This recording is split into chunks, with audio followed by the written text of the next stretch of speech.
good afternoon and a very happy St Andrew's Day. My name is Fat. And I'm Kathryn. You're so welcome to this year's Caledonia Festival. I'm very, very excited. I can almost not string a sentence together. It's exciting! Well, this is a very good start, but we have got such a busy lineup of what, Kathryn? Serious entertainment, arts and comedy, all to come to your screens and music today. too. Yeah, of course. And what else? Because we travelled the country. We did a tour of Scotland and brought cameras with us. Exactly, and we showcase today some of the myths, stories and legends of this beautiful country, Scotland. But right now, to kick things all off, Scotland is calling!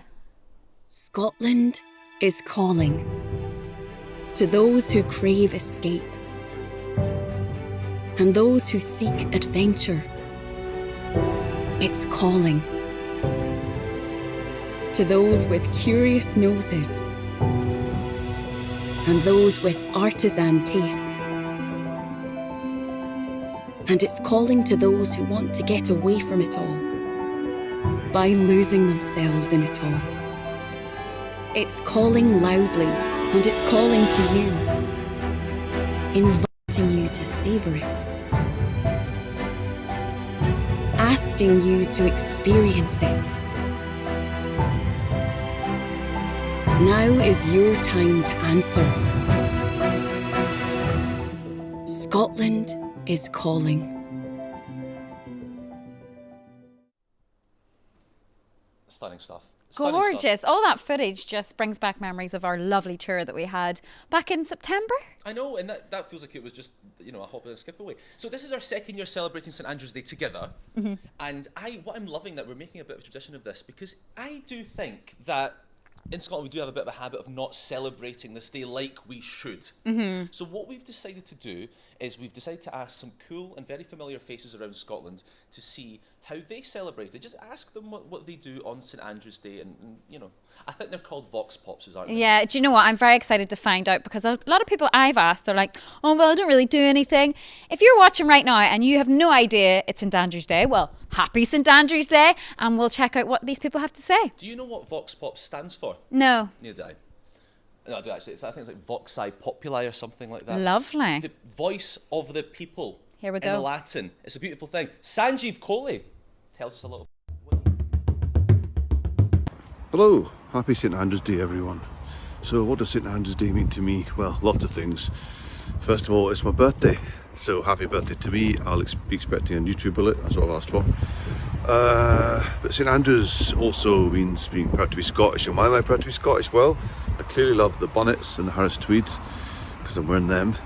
I also love the contradictions. I love the fact that we have high cholesterol and low self-esteem. I love the fact that we'll slag you but we'll love you. I love the fact that we're very welcoming as a culture despite the fact that we sound so aggressive.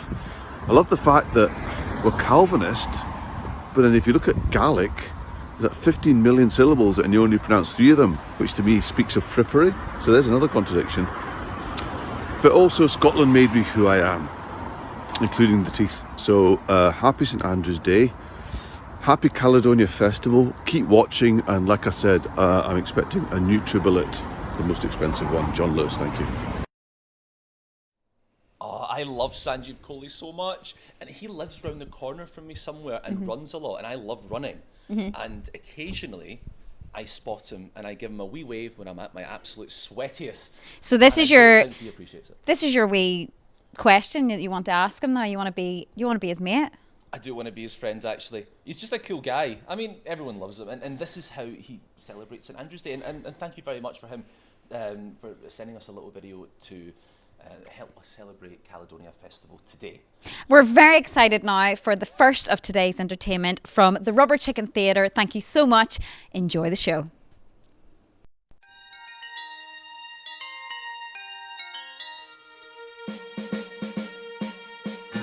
Everything is great, everything is grand. I've got the whole wide world in the palm of my hand. Everything is perfect, it's falling into place. I can't seem to wipe that smile off my face. Life's a happy song when there's someone by my side to sing along. When you're alone, life can be a little rough. It makes you feel like you're 3 feet tall. Well, times can be tough. When there's nowhere to catch your fall. Everything is great, everything is grand. I've got the whole wide world in the palm of my hand. Everything is perfect, it's falling into place. I can't seem to wipe this smile on my face. Life's not like a rose, And someone to paint, And someone to pose. life's a piece of cake, And someone to pedal. someone to break, Life is full of glee. someone to song. And someone to see. Life has a song when you're so by our side, sing along.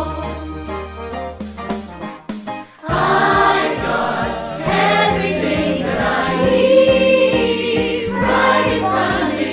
Nothing's stopping me. Nothing that I can't be with you right here next to me.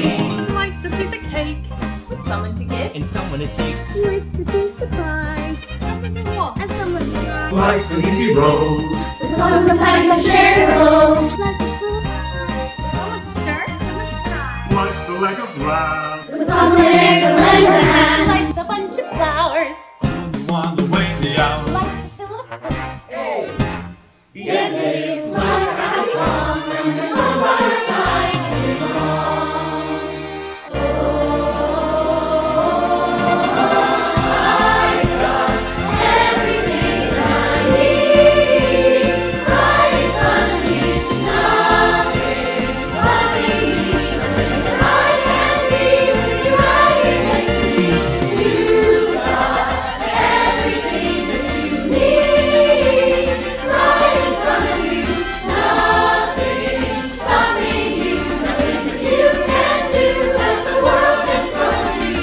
Life's a happy song when we're so by your side, sing. when there's someone by your side. Life's a happy song when we're so by your side, sing along.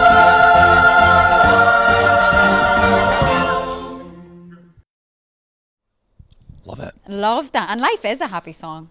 Well, it certainly is today because we have got so much lined up for you here. Sorry, I was kind of screaming in your face there.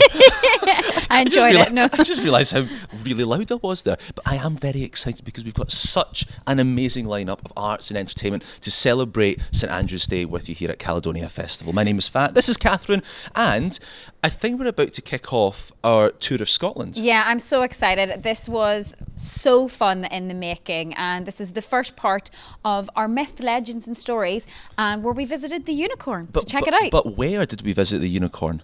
Culross. Curus. Curus. People think it's called Culross because that's how it's spelled, but it is the most magical corner of Scotland, and I cannot wait for you to see what it looks like and why the unicorn is Scotland's national animal.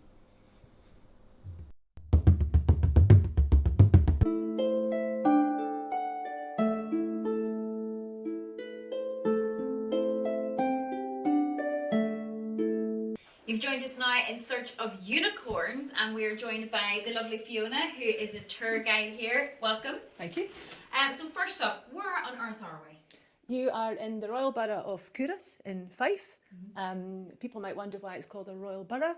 It's called a Royal Borough because King James VI of Scotland and First of England granted Royal Borough status to George Bruce, a wealthy landowner, back in 1588. And as a royal borough, built back about 1610.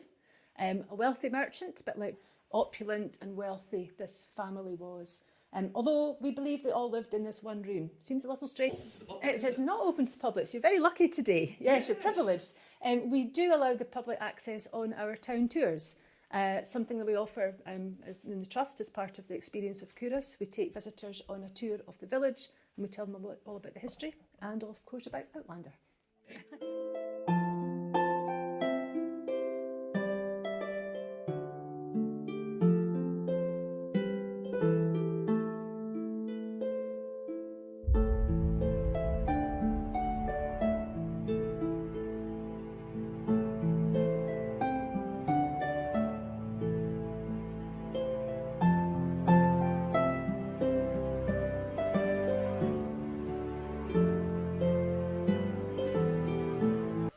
centre of Coorus, and I'm not saying this to make you feel happy, but this is my favourite part of Scotland. Oh, I good. just adore it. I mean, look It at our is. surroundings. It is gorgeous. It's beautiful. Tell us, Fiona, what is it we're staring at? What is in front of us?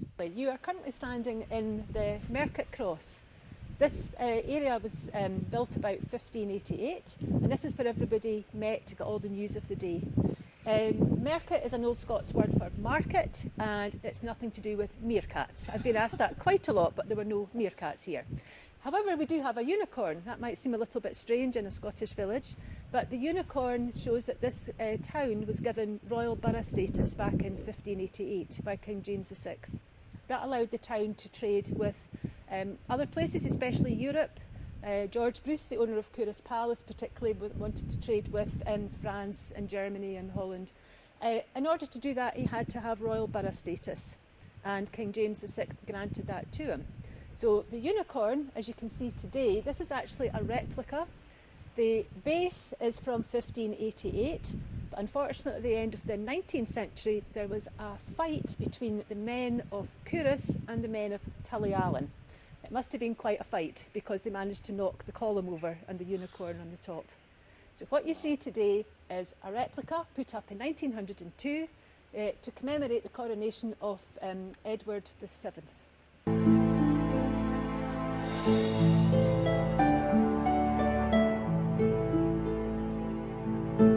What is the meaning behind the unicorn then? Well, the unicorn was adopted by King William I back in the 12th century. Now, the reason we think he chose the unicorn is unicorns were white, symbol of purity, and the horn signified power. So only a king can capture a unicorn. Unicorns always have chains round them just to show that the king has captured the power of the beast. The unicorn here, as I say, has got chains round him.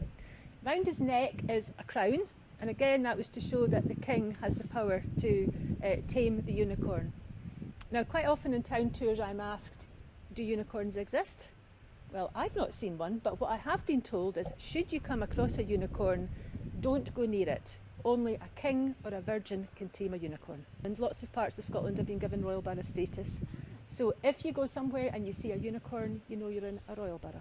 Fiona, you know, if you're walking around Coorus, I think it's very kind of reminiscent of little old quaint European Yes. towns. So do you think that's what the link is then? Yeah, definitely. We know that George Bruce back in the late part of the 1600s, 1500s and early 1600s rather, he was trading extensively with well, all sorts of places. As far away as Poland, Norway, Germany, the Netherlands, and the town does have quite a continental feel. It does. And I think the way the buildings are painted as well just kind of adds to that. Looking round, you'll see the roofs of all these houses have got pan tiles on them. The pan tiles came from the Netherlands.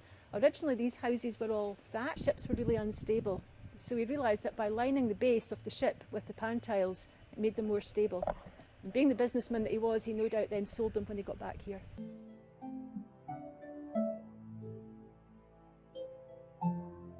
Lander. Well, we're actually standing pretty much where Gaelis Duncan was to be burnt as a witch. Lovely. Yes. Oh, see you soon. And this is also the part where, just up here at the base actually of the unicorn, was where the little boy had his ear pinned to the post. And if you remember, Claire pretends to faint so that Jamie leaps up and grabs him and pulls him off. Earmarked, that's where the term earmarked comes from. Oh, very good. So you're marked for life. You're very welcome.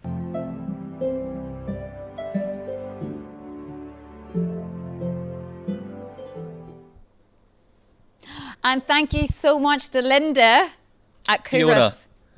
Why do I keep doing that? Every time I met this one lady, I always called her Linda, and it will drive her to despair. So I'm so sorry, Fiona. She did this when we interviewed Fiona as well, know, and I kept know. calling her Linda. And also, 10 seconds before we started, you said, okay, let's say Fiona, and then we went live and you said Linda. Why are you obsessed with Linda, and who is she? I don't know. And what have you done with her? But Fiona, thank you so much for that. In Coorus, am I saying it correctly now, Fat? You are. Coorus. Loved You are. it. A wonderful part of Scotland, and you'll see more parts of Scotland coming up very shortly. I have to say, Fiona knew a lot about unicorns. She She really did. She was really a did. unicorn fanatic, so she was. And thank you very much for From her. one fanatic to another now, we're going to be speaking to a guy called Gary, who is fascinated, and he is the keeper of secrets of Loch Ness. How do you celebrate St Andrew's Day? Oh, I mean, I come down here during the day onto the beach beside Loch Ness and I have a good dram of whiskey. And I can tell you, if you want a guaranteed way to see the Loch Ness Monster, there's nothing better. And also, what is the best thing about being Scottish? Oh, what's... Do you know what it is? It's the camaraderie of the people in Scotland. And it's not just people like myself. I'm a Pict. So I've got the Pictish genes. So my people came into Scotland after the last ice age and have remained here ever since. So we're not immigrants, we were settlers. But what's the best thing about it is if you think of all the people that have come into Scotland since, from all over the world, and they call themselves Scottish. That's the best thing about being in Scotland. Is everyone who's here calls themselves Scottish, and we're all one tribe, we're all Scots. And thank you so much to Gary for that. I find it fascinating, the whole stuff with Loch Ness, the Loch Ness Monster, Owl Nessie. But also his kind of description of what it was to be Scottish kind of warmed the cockles of my soul a little bit. I thought it was absolutely wonderful, and it's true. You know, we all are one. Love and it was very unifying what he said. I have to say though, fascinating as well, because he is, as you said earlier, the official Keeper of secrets of Loch Ness. of Loch Ness. So if you have a sighting, if for perhaps this weekend or next week you spot Nessie, you would have to get into contact with Gary, because he keeps the book of all registered sightings. The official one, and he's been doing it for decades. But what we learnt from Gary when we spoke to him was so interesting. Apparently, Loch Ness, the Loch Ness Monster, is short for Vanessa. Yeah, Vanessa. So we believe Vanessa, that the Loch perhaps Ness Monster. It doesn't sound as good as Nessie, does it? No, but Vanessa. Vanessa. Yeah, My you heard goodness. it here first. And right now we have even more entertainment for your face, okay? We're going to be now showcasing It's a beautiful thing. the Rubber Chicken Theatre.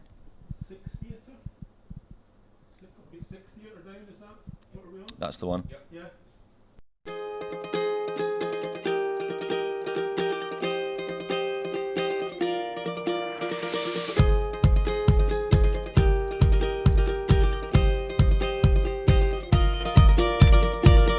He got down on one knee, but I said no way. Packed my bags and moved into a nunnery. Joined the gospel choir, our riffs were on fire. At the top of the charts is where I'm gonna stay. Henry sent me a poem all about my green sleeves. I changed a couple words, put it on a sick beat. The song blew their minds, next minute I was signed. But now I'm writing lyrics for Shakespeare P. Since my first son, our family's grown. We made a band and got quite well known. You could perhaps call us the Tudor Von Traps. I'm just kidding, we're called the Royaling Stones.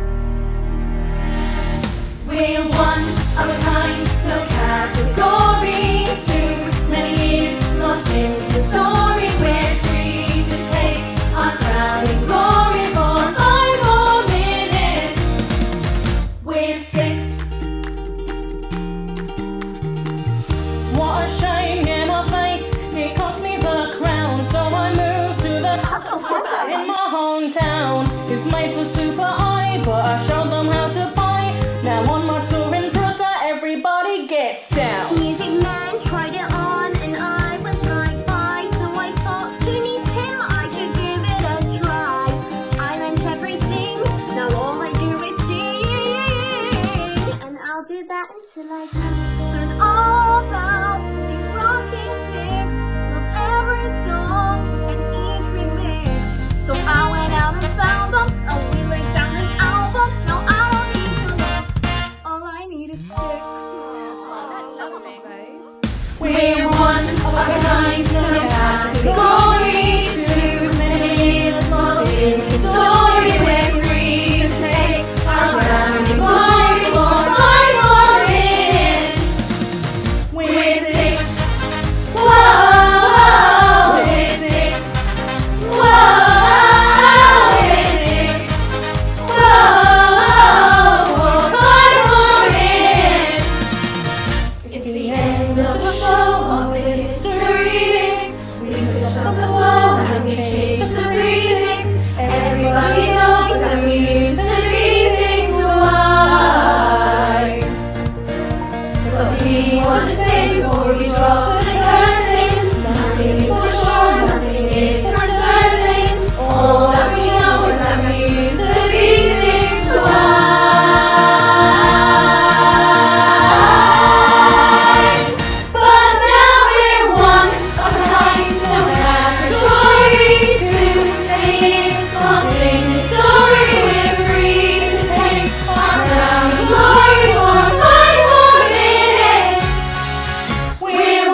Oh, I absolutely love that. 6 by the Rubber Chicken Theatre. I'm Kathryn.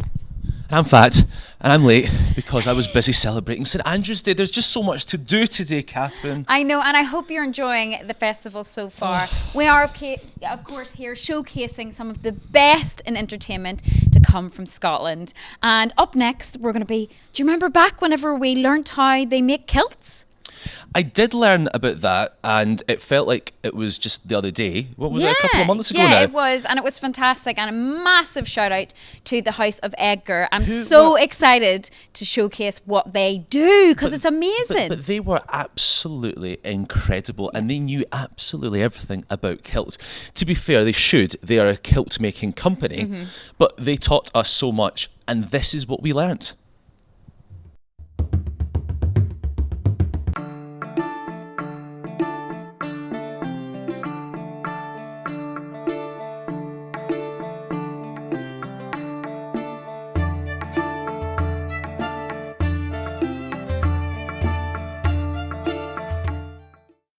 We're now joined by Carol. He's going to talk us through how you make a kilt. So we've got a piece of material here.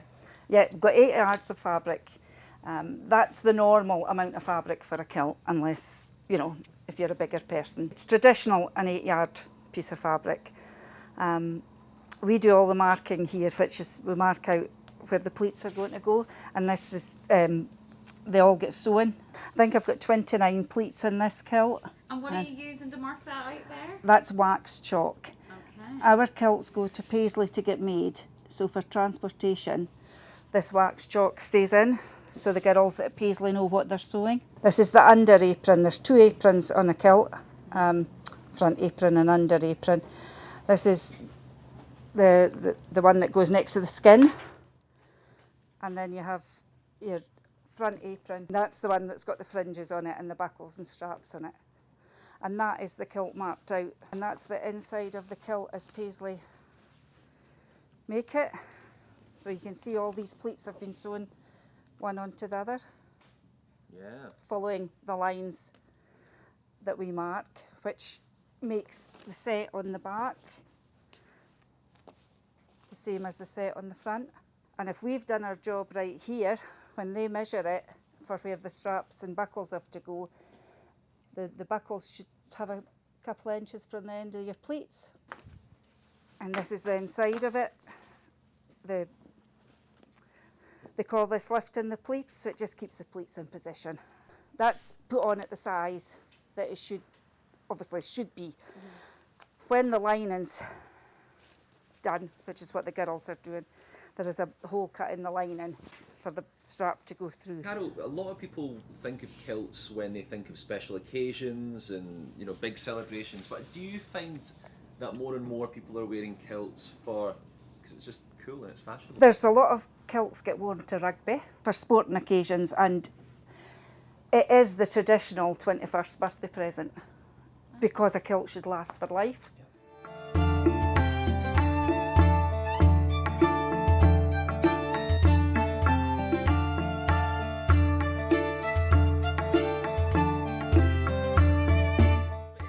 Things I was watching a little video, and it was people in New York wearing kilts. What was it, the Scottish Tartan Festival or something like that? Yeah, Tartan Day. Tartan Day, and loads of people styling a kilt with like a really funky t-shirt and just cool trainers. And I thought, actually, it's weird that we don't wear it more often, as opposed to instead of just in special occasions or something like that. A lot of the youngsters, obviously going to rugby and that, do style it with a jumper or a t-shirt, likes of big chunky boots and the kilt hose as well.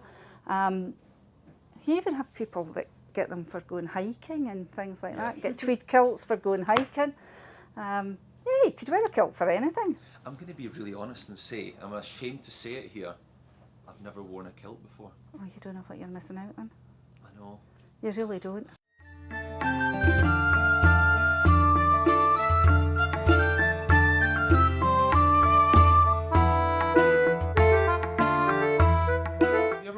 Much tartan, Kathryn? I've worn a lot of tartan, but never a kilt. Can women wear Yes. Yeah. Yeah, we Kilts? make women's kilts. Oh, love that. Love to see that. Yeah, that's where the apron's reversed. And how long does it take to make something like this, just this fabric in the first place?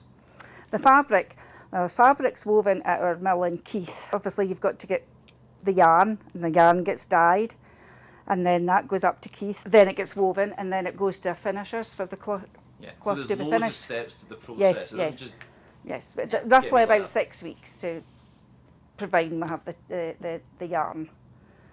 So that's the thing. So I guess when I was asking earlier, how long does it take to make a kilt? It's not really a day and a half because that's just your part of the Yeah, process. yeah. It is longer than that 'cause it takes Yes. up to 6 weeks to make the fabric in Yeah. the first place. Yeah. Which is why it's a kilt for life. Exactly. No fast fashion here.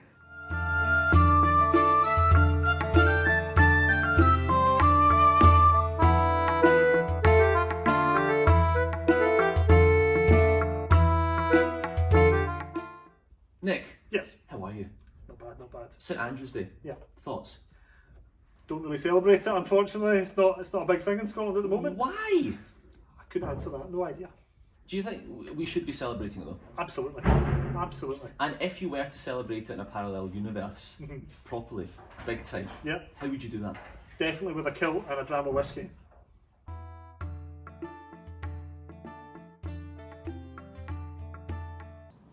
What's the final stage of the kilt making process? What's the last finishing touch that you need to add to the kilt before the customer sees it? To make sure that it's all, pressed nicely, that the pleats are lying nicely, that the sizing's correct, and then finish off sewing the linings.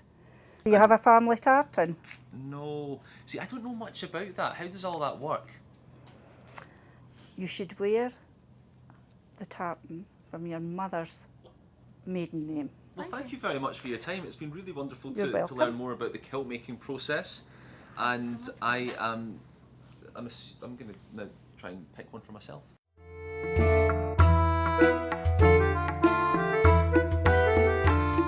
We're now joined by Nick from the House of Edgar. And Nick, tell us a little bit about who you sell your kilts to.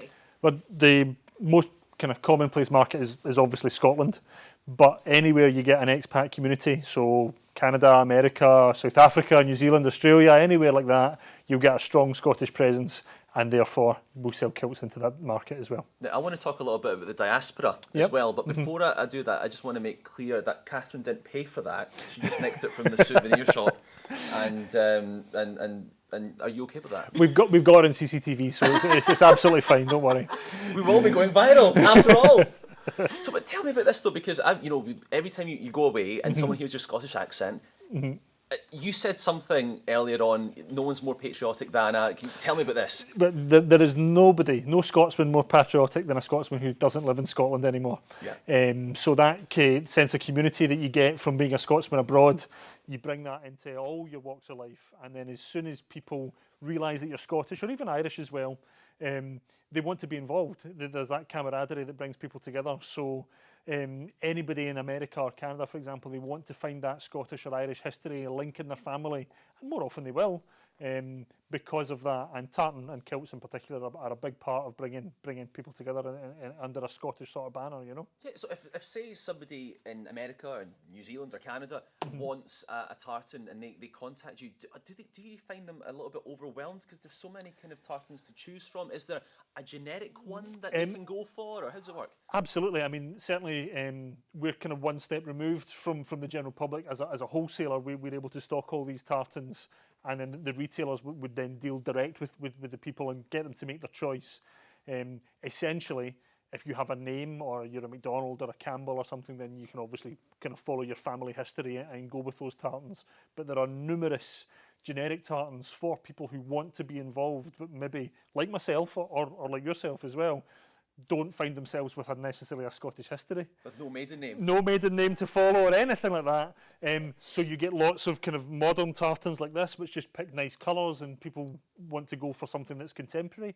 Or you can go for things like old regimental tartans like Black Watch, and even the Royal Stuart, which is the red one you'll see in a lot of shortbread tins. That's basically an open world tartan. Anybody can go for that. Everybody's welcome. And for example, if I wanted to buy someone a very expensive gift, but a gift of a kilt, Yep. say for a special occasion, an anniversary or something like that, How long would that take?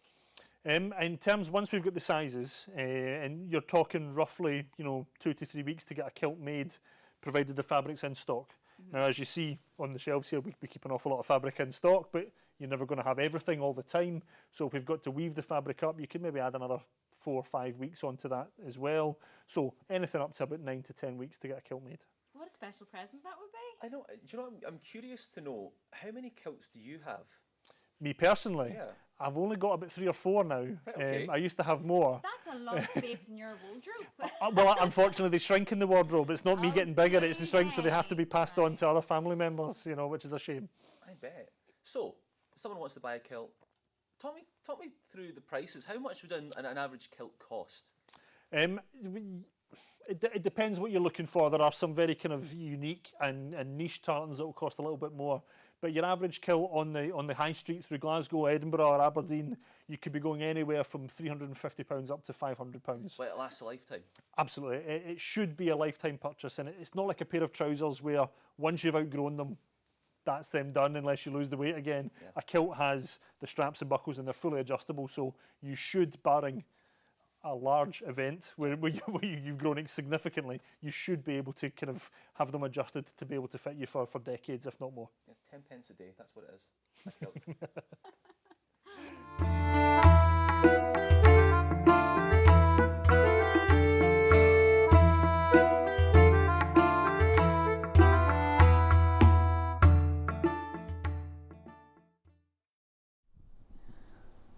Who knew there was so much to know about kilts? Incredible stuff. I find it fascinating, and thank you so much to the House of Edgar for showing us round, and they were so kind to us, so thank you And so they were much. very hospitable, and actually didn't even mind when you stole something from their gift shop. Anyway, yes. let- Why on earth did we go and find out about a kilt? What relevance does it have? Well, so relevant actually, because we are celebrating St Andrew's Day here at Caledonia Festival, and a happy St Andrew's Day, by the way. And if you've noticed, our logo is gorgeous for a start, but every letter has some sort of Scottish symbol on it. C is the unicorn, because the unicorn is the national animal of Scotland. True story. A is the kilt. And that's what we've just learnt about. And then our tour continues where we go to learn about castles. Oh my God, it's so exciting. I can't It is breathe. very exciting.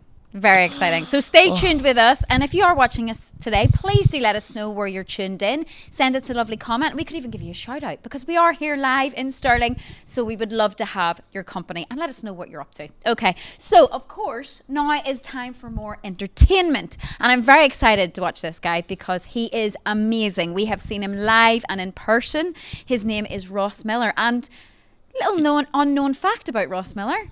What about him? Well, he is the official town piper of Linlithgow, which is, by the way, an extremely cool position to hold, because this is a Absolutely. position that's, it's existed for centuries, and he is today's official town piper of Linlithgow, which is, by the way, where Mary Queen of Scots was born. Fun fact for you. So Ross Miller is an incredibly talented musician, and we are delighted that you are going to get to see his talents right now.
Hi everyone, my name's Ross Miller. Thanks very much for watching this year's Caledonia Fest, and happy St Andrew's Day to you wherever you are in the world.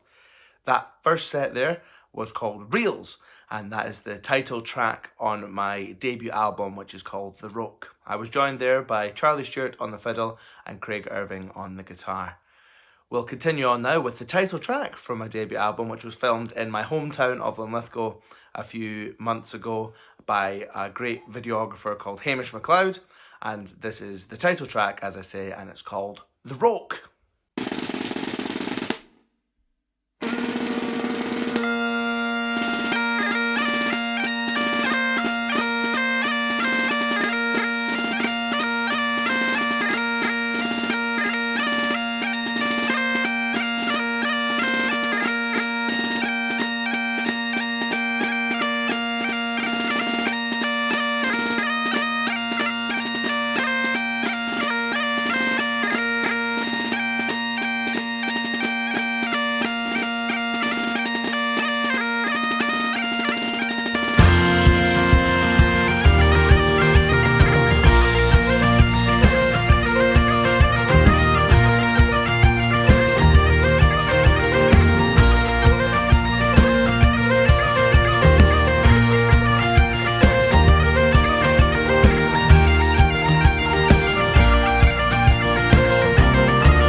Yes, welcome back. That was the incredible Ross Miller music. And where you get your usual social media or anything like that, you can find him at Ross Miller Music, because I have no doubt you're going to want to go and hear him again. He's phenomenal. Thank you to Ross. And of course, if you want to hear from him again, you could also just continue watching this, because he's back later on when we get to the D on our logo, when we will be talking about bagpipes and learning about bagpipes and dancing terribly as a result of some music. I feel like I can't wait for that to be back on. But yes, it was an experience in itself. But thank you again to Ross.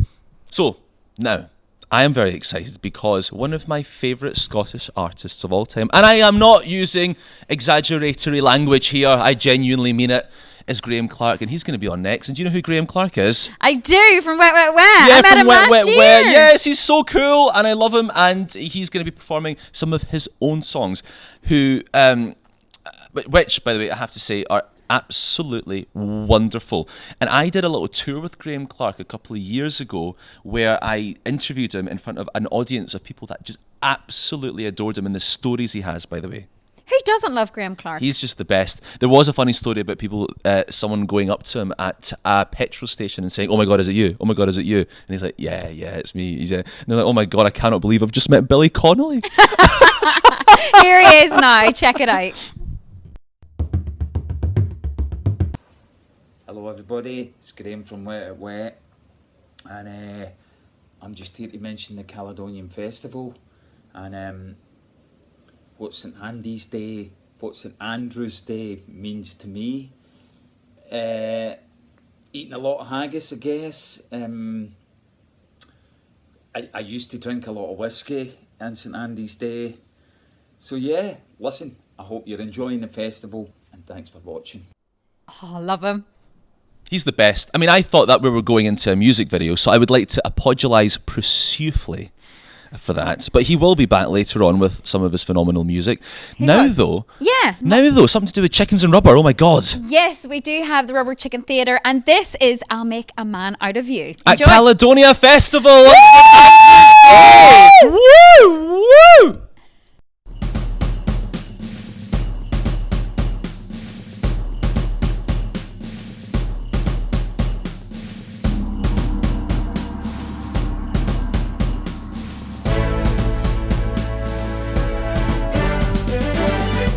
Get down to business to defeat the Huns. Did they send me daughters when I asked for sons?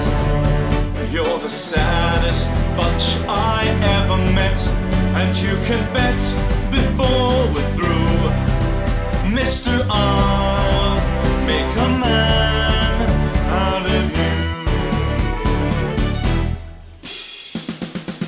Tranquil as a forest, but a fire within. Once you find your center, you are sure to win. You're a spineless, pale, pathetic lot, and you haven't got a clue. Somehow I'll make a man out of you.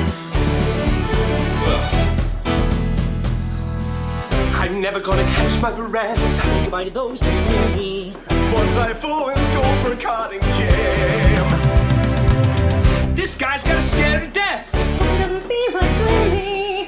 Now I really wish that I learned how to swim. Be a man. You must be swift as the coursing wind. Be a man. With all the force of a great typhoon. Be a man. With all the strength of a raging fire. Mysterious as the dark side of the moon. Time is racing toward us till the Huns arrive. Heed my every order, and you might survive. You're unsuited for the rage of war, so pack up, go home, you're through. How could I make a man out of you? Be a man, you must be swift as the coursing wind. Be a man, with all the force of the great typhoon. Be a man, with all the strength of a raging fire. Mysterious as the dark side of the moon. Be a man, you must be swift as a coursing wind. Be a man, with all the force of a great strength of a raging fire, mysterious as the dark side of the moon.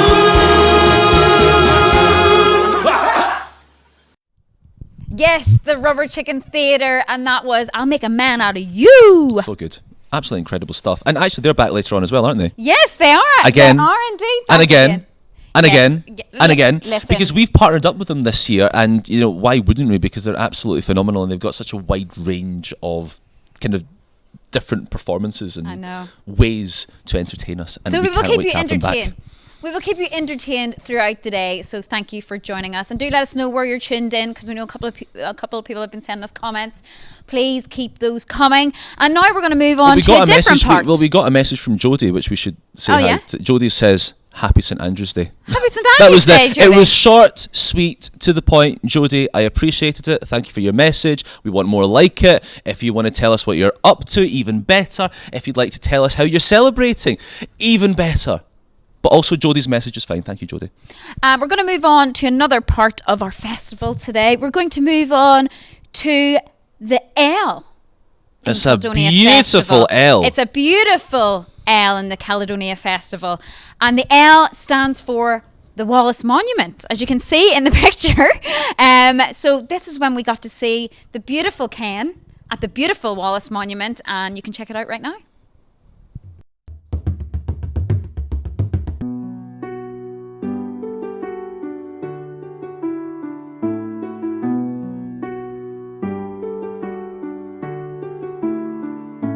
Hello, how are you? Welcome to Caledonia Festival. Yes, and today we are at the Wallace Monument. We're going to have a quick look round, see what it's all about. Join us.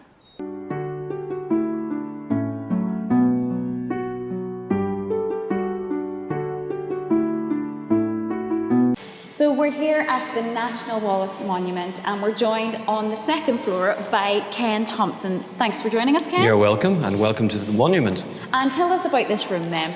The room that we're in is the Hall of Heroes, and not long after the monument was opened in 1869, it was decided that this gallery should be developed, and the wording that was actually used in one of the speeches was that it should commemorate those Scotch men who, if they had been alive at the time of Wallace, would have been counted as his friends. In other words, the intention at that time was that it would recognise other famous Scottish men who had been known for their bravery, their courage, their inventiveness, their contribution that they made towards making Scotland the country it was. And it started off with the very first bust, which very appropriately was of Robert Burns, Scotland's national poet.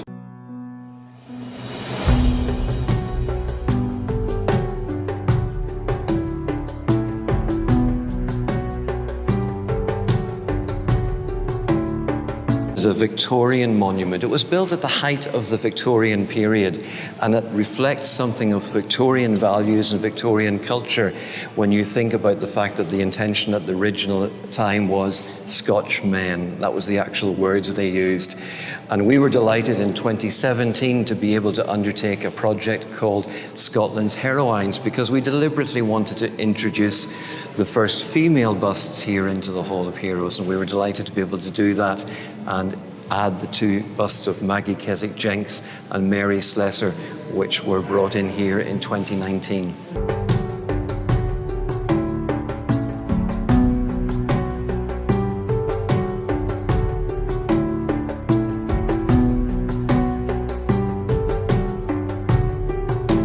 Such a recognisable landmark, and indeed, yes, you see it from miles around when you're approaching Stirling.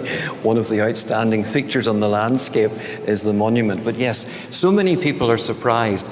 Sometimes visitors even think that it's just a tower with the gallery and the viewing point at the top. But there is so much more to see in the exhibition galleries inside the monument itself. And there's a Starbucks right at the very top. I'm afraid there's not, but there's a wonderful view, and that is better than the best coffee you'll ever get in Starbucks. I agree. There's an inspirational view.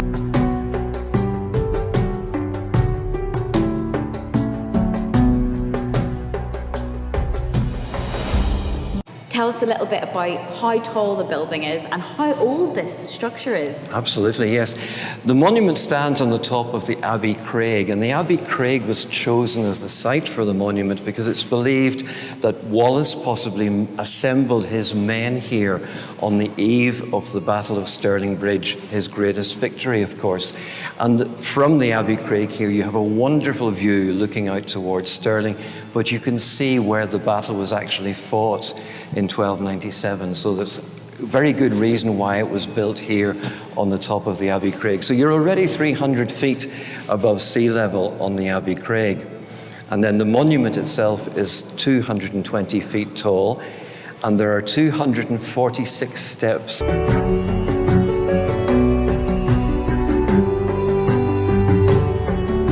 Does it just get narrower and narrower? It doesn't get narrower and narrower, but somebody once in a travel guide described it as a stone spiral's corkscrew. And that's a wonderful phrase of a cork. When you think of a corkscrew, it's a wonderful description of the spiral staircase that takes you right up to the viewing platform, the crown on the top of the monument.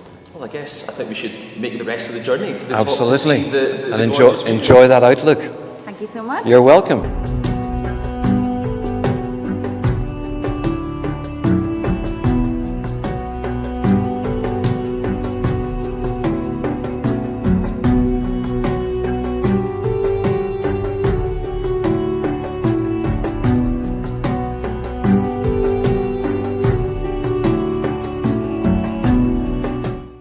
Oh, and what amazing visuals. We were so lucky to get such a picturesque day when we went to the top of the Wallace Monument. And how did you find your experience at the Wallace Monument, Fat? Well, Kathryn, picturesque, yes. Harrowing, also yes, because I've got something called anemophobia, which sounds like I'm scared of anemic people. I'm not. They're fine. But I am scared of wind. And it was so windy. Yeah, it was. Oh, It was, my God. In the footage you just saw there, as you can tell, it was a beautiful sunny day, but it was so windy. And those little narrow staircases that we kind of had to navigate it up, it was something else. It was terrifying, but honestly, once you get to the top, the views are absolutely mind-blowing. And I have to say, if you've ever seen the Wallace Monument from afar and you've thought, well, that's quite nice, because I have seen it from afar many times, and I always assumed it was just a kind of a smallish thing. I don't know. Yeah. It's massive Huge. inside, and Head on to find out a little bit about our family. Do you celebrate St Andrew's Day? No. No, you don't do anything? No, I don't do anything for St Andrew's Well, I Day. know this year you're going to be watching the Caledonia Festival. How are you? Not bad, not bad. St Andrew's Day. Yeah. Thoughts? Don't really celebrate it, unfortunately. It's not a big thing in Scotland at the moment. Why? I couldn't answer that, no idea. Do you think we should be celebrating it though? Absolutely. Whiskey. And friends and family. And the Caledonia Festival. Yes! There you go.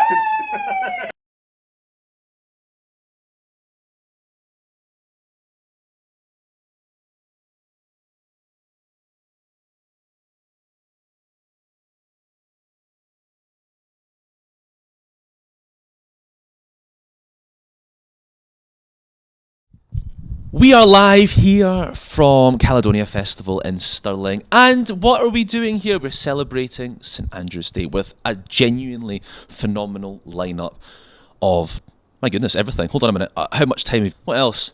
Oh yes, a tour of Scotland on this logo. We've got the C, which is the unicorn, A, which is the kilt, L, which is castles. We've already done those three. Wait, hold on a minute. What the hell's E? What is Edinburgh Castle. But we just did castles. No, but we're going to do a little bit more about that right now. We're going to do even more castles.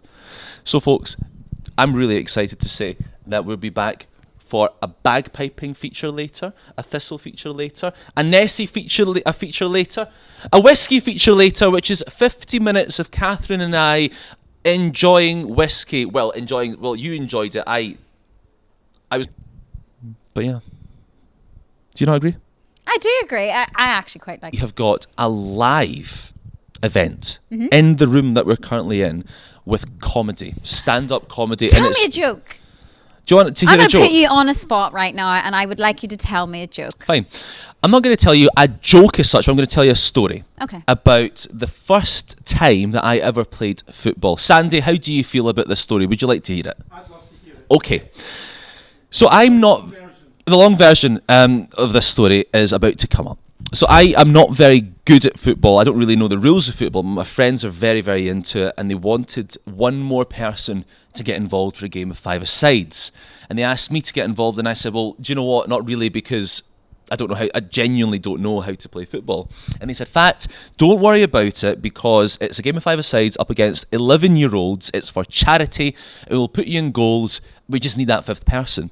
So I turned up, and I was absolutely terrible, and I kept falling about all over the place, and the ball kept going into, what do you call it, the goal, the net, and yeah. I kept falling about, and the mums and dads of the 11-year-olds were there, and every time I fell over, they'd say, oh, that's a shame that boy can't see.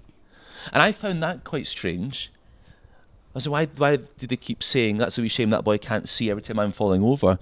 But what I'd forgotten was, I was outside wearing transition lenses, and these go dark outside, and there's one guy at goals falling about all over the place, and they genuinely thought I was visually impaired. Although, to be fair, I shouldn't have taken a dog on a stick with me. So that's my joke. Hope you There you enjoyed go. it. I like that. Will you be on stage tonight for our Caledonia Festival? No, Comedy night? although I do think I need some sort of merit here for filling some serious time due to a technical difficulty. We don't Thank get you. those. Who's next? This now is our castle film. Enjoy. It's all about Edinburgh Castle.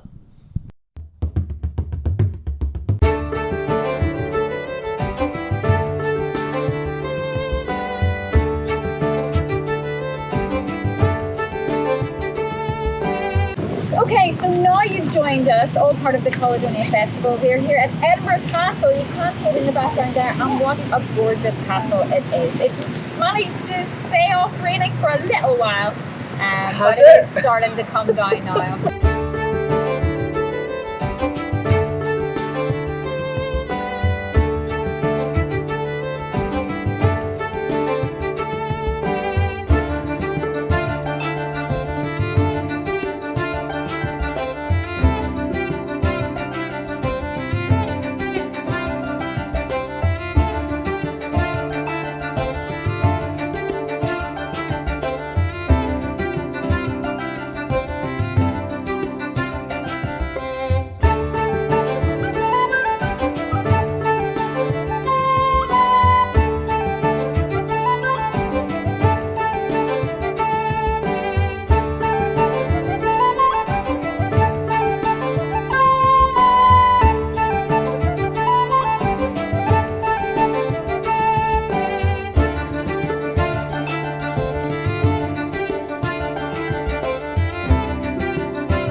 that? We're Well, here. we're here because at 1 o'clock every day there's a big loud bang.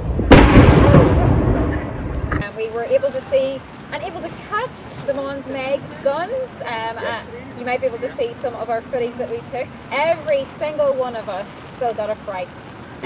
Despite us very much being here for that loud explosion, expecting it at Exactly. 1 o'clock, we still got a massive fright. Exactly. It's definitely something you should check out next time you come to Edinburgh. It's at 1 o'clock every single day.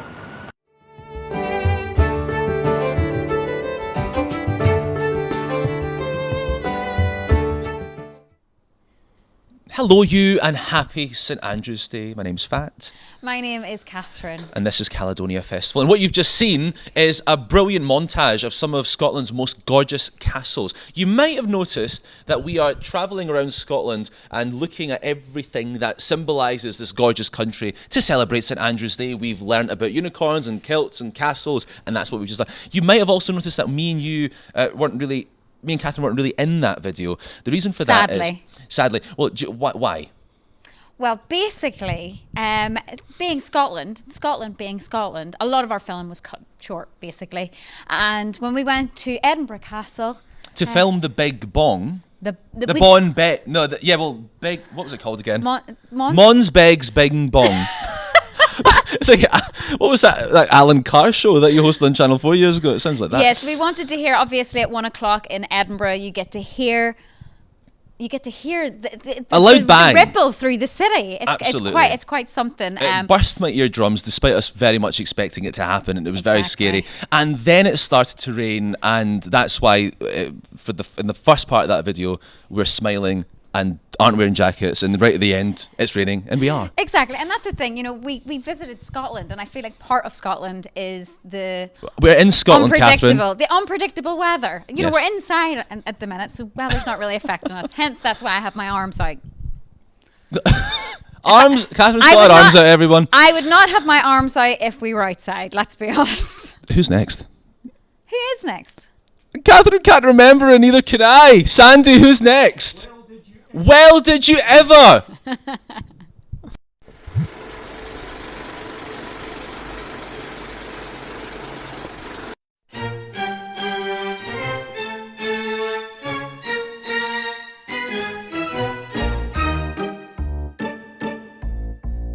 I have heard among this clan you are called the Forgotten Man. Was that what they said?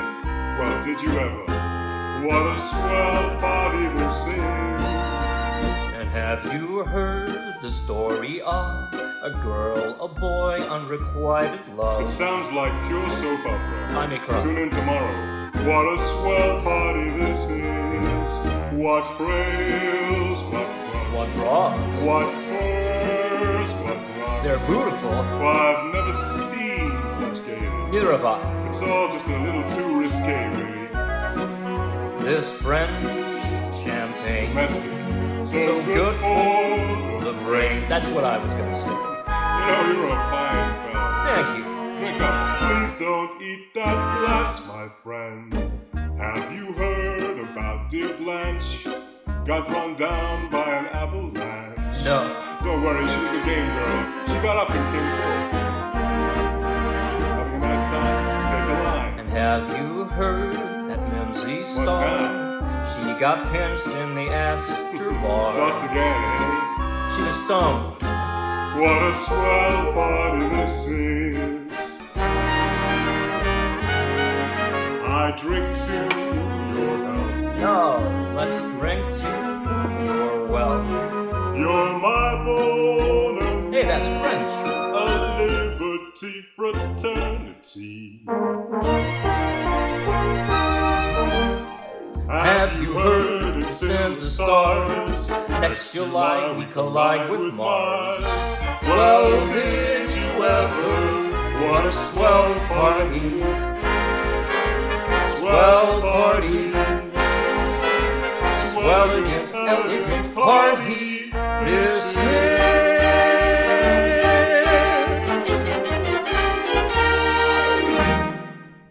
Well, Well, did you ever on this? You gave me a fright.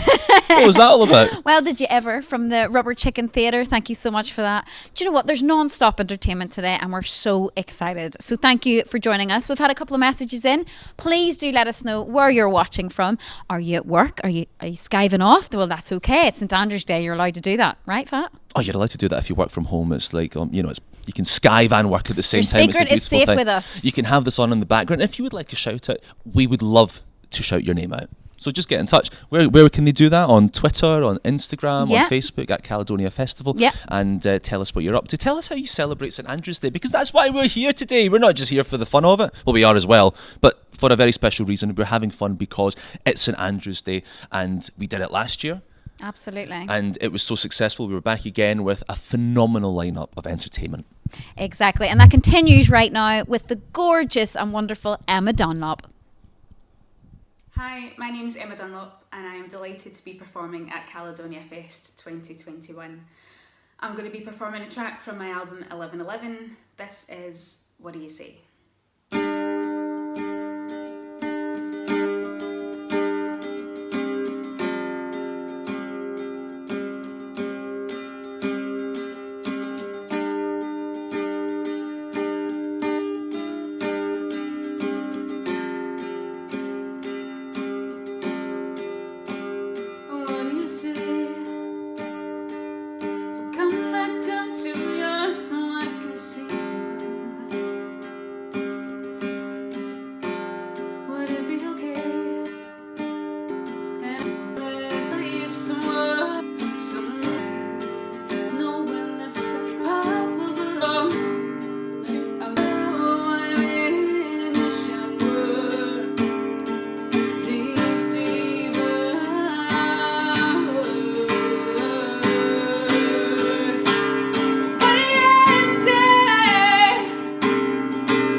history. It's about you and me. You're running out the door. So just for liberation.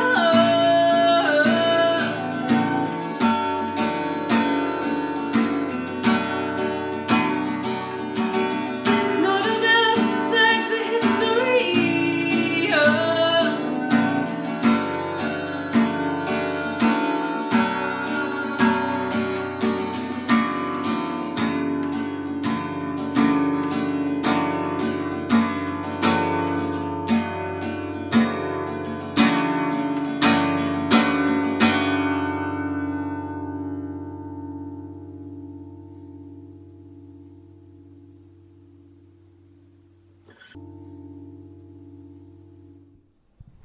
Welcome back. Kathryn, you've changed again. I know. Do you know what? As glamorous as watching Emma Dunlop was, I had to change it up. She's like Madonna, this one over here. Yeah. Did you see the photo she posted recently of her stuck underneath a bed? Yeah, don't worry, I won't be doing that on this show. It's a family show. We're all here together. But I will. So later on, we are going to continue our tour of our logo, essentially. Yeah. By that, I mean we're travelling around Scotland, looking at every single symbol on our logo. And by later on, I also mean right now, because where did we go? Linlithgow. We did. We went to Linlithgow, and The ancient royal we borough got to of- meet someone you saw earlier, Ross Miller. Ross Miller Music, if you want to find him on social media. He is brilliant, and he got to show us a little bit of, let's say, Scottish culture, and you can see how we did.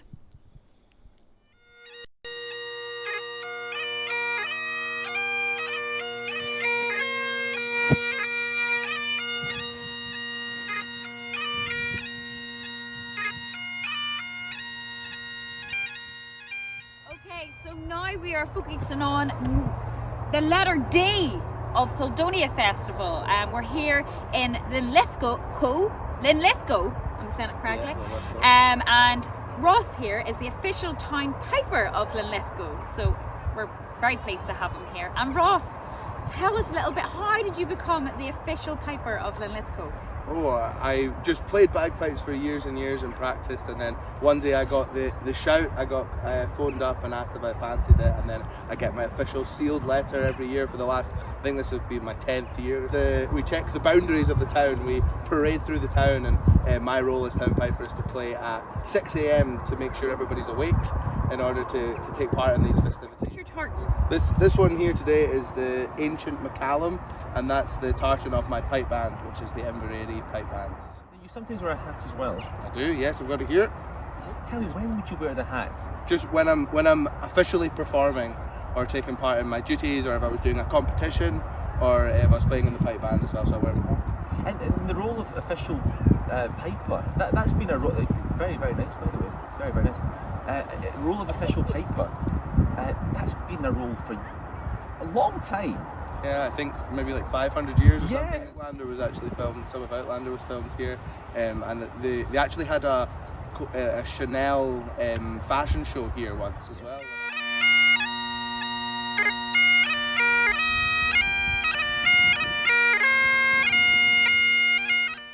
Now, Ross, I know absolutely nothing about bagpipes as an actual instrument. Tell us a little bit about the history of bagpipes and how they actually work. Yeah, so the bagpipes, I believe, originated in the Middle East, and then we stole them and decided to make them the national instrument of Scotland. They started off, they've got various different parts, which I'll talk about in a second, but they started off much simpler, and then they seem to have grown arms and legs as time's gone on, and then they got standardised by the army to what we know today as these are the Highland bagpipes. There's also different kinds of bagpipes. You get small pipes, border pipes, you get the Irish pipes as well. So this is called the chanter. This is where you play the actual tune, and that's the loud bit, but you get a quieter version that you would learn on. You'd learn 5 or 6 tunes, and then you would get this loud. 8 holes on it. It's got 7 here, which there's 3 of. It's got 2 tenors that sound the same, high pitched, and a bass one which sounds low pitched, of air to blow air towards all of the other parts of the instrument. The bagpipes are very kind of Scottish. I know you said it's, if you go really far down the line. In more modern music at all, do you think there's a bit of room for that, where bagpipes could be introduced into something that we hear in the charts today? I play pop music on the bagpipes, and I do that quite often. It's quite a good way of getting young people involved. We've learned a bit about the bagpipes, we've learned a bit about your hat, we managed to learn something. I think you will, yeah, sure. So we're going to learn some Ceangail dancing, which is the Scottish dance we're going to do is called the Gay Gordon, which is a couples dance. Yes. So there we go. So what we're going to do first is we're going to get into it's called the promenade hold. Okay. So I'm going to put your arm over Kathryn's shoulder, and you're going to hold right hand. So if you hold like that, yeah, Like that? and then you're going to hold your left hand across the front. Like this? That. Yeah, just hold hands like Here that. we are. So there you go. So you can put this one Why down does a wee this bit. feel like you're restraining So me? you can put this one down just a wee bit more.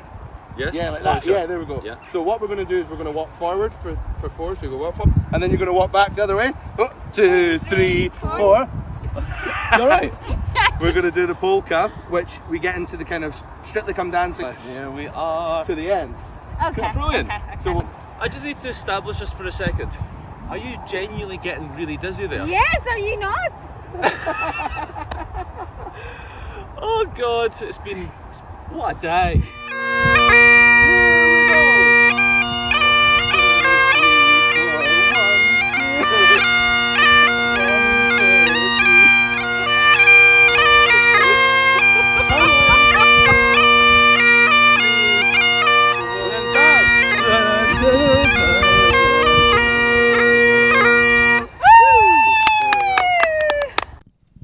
I was thinking about reenacting that video, but No, I realised no. how puffed I was after that. No, all I would like to say is no to that. I mean, that was our go at a bit of Celtic dancing. It was, do you know what? It was really, really good fun, It was. and we weren't pretending to be bad. Let's No, say, no. for comedic effect, we were actually much harder than it looks. I feel like, to be honest, though, it kind of looked like I was being taken out of a nightclub by a bouncer. But yeah, that was That was a very elegant way to be taken out of a nightclub by a bouncer. Thank you very much indeed. Also, I have to say, when you are dancing like that, and you do have, as lovely as the sound is, it's extremely loud, right next to your face. It can be quite distracting. So also, Let's blame the dancing on that. Yes, that's what I'm going to do. Ross, it's your fault. It's your fault, Ross. We're going to play some even more music now, and this is definitely a song that you'll probably hear more than this time this year. This is All I Want for Christmas, and it's from the Rubber Chicken Theatre. It's from Mariah Carey.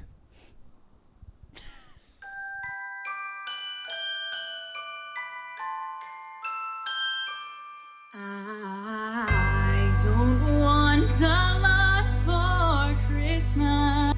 There is just one thing I need. I don't care about the presents underneath the Christmas tree. I just want you for my own. More than you can ever know. Make my wish come true. All I want for Christmas is you.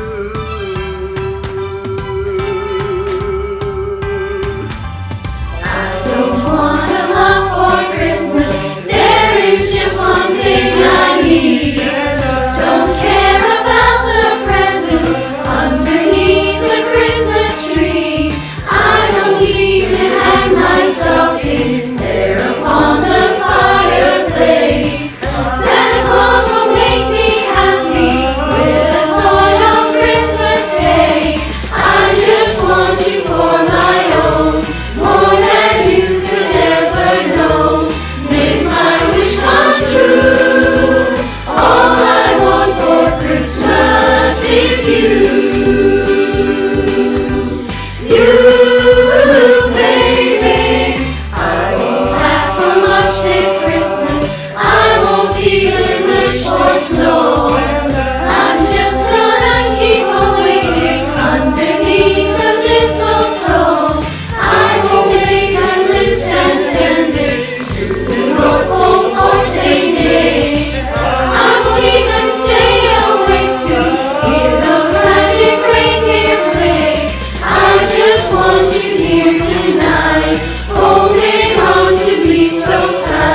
Kathryn. Yeah. Who sings that song again? Mariah Carey. Can we keep it that way, please?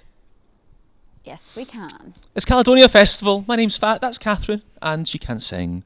And we're here to celebrate St Andrew's Day. Seriously, I have a wonderful day today, and we are trying our very best to do this every year because we think we don't celebrate St Andrew's Day enough in Scotland, and we should. And we need more celebrations as well. We do. We need more joy in our lives. So that is exactly why we're here. We're bringing joy to your screens. So let us know where on earth you're watching us today. Perhaps you're in America. We've had a couple of comments in America. We have. And perhaps you're somewhere else. And tell us what time it is, because it's 5 o'clock somewhere. It's not 5 o'clock quite in Scotland yet, but it will be very shortly.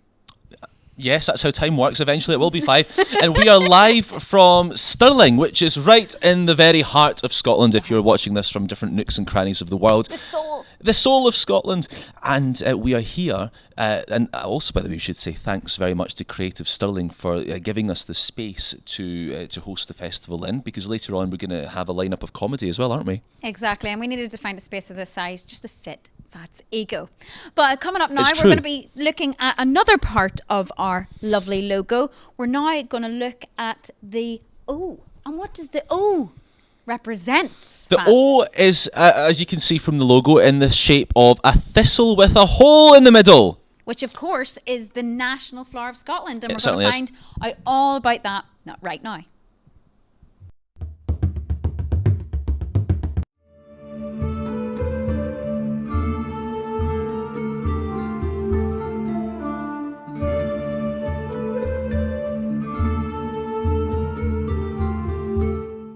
We're here to learn all about the O of our Caledonia Festival, the thistle. So tell us, you grow thistles here, yeah? I don't grow real field thistles because they're too prickly for florists, and I grow flowers cutting for florists. So I grow teasels, which are native. They're also quite prickly, but they're not nearly as bad, and they're a great structural thing. In fact, if you leave some standing, they're great for the birds in the winter. So they'll grow their base leaves in the first year, and then they'll flower and set these heads in the second year. And then behind you here we've got these, which are like a giant artichoke. They're cardoon. Are they thistles as well? They're a type of thistle plant as well, yes. An artificial. Possibly an Artificial artificial. thistle. And then this is what a field thistle looks like at this time of the year. It sets fluffy seeds like that, and the little purple flower, which you will recognise here. So that's your traditional thistle. I grow other types of thistles too. So we've got a little blue century thistle here, which normally flowers in the spring. You can get a white one too, and they're really good. Beautiful. And then we've got these other thistle ones too. So these are an echinops. You can get these in blue and you can get them in white. They're really good as well because they've got no prickles at all. This is called sea holly. So it's not a traditional type thistle, but it's what you often see in floristry work.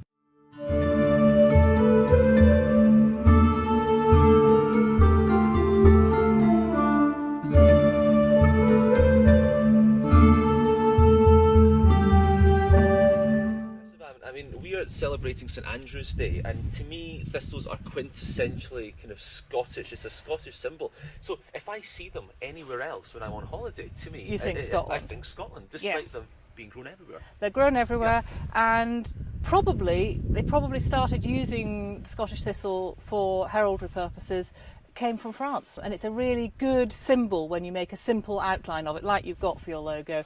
It's a really instantaneous symbol, like the English rose symbol, the Tudor rose. It developed itself much the same time as the traditional story is that the thistle became taken as part of Scottish history because the Vikings were having a raid party and they were sneaking up on a sleeping Scottish group, and they were barefoot and they stood on thistles and they shouted, and so they were routed because the Scots woke up to the noise. And that's one reason why people say that. So they saved Scots a lot took of the thistle. Scottish men. That's what Love they say. to hear it. Love to Yes. hear it.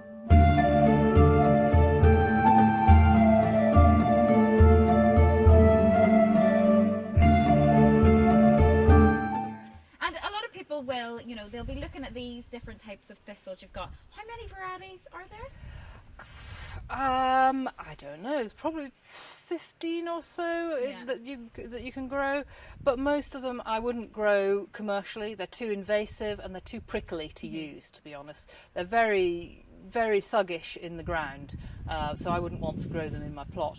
But you see them on the roadside all over the place, and they have these lovely fluffy flowers at this time of the year which float about on the breeze, and then they spread themselves all over the place.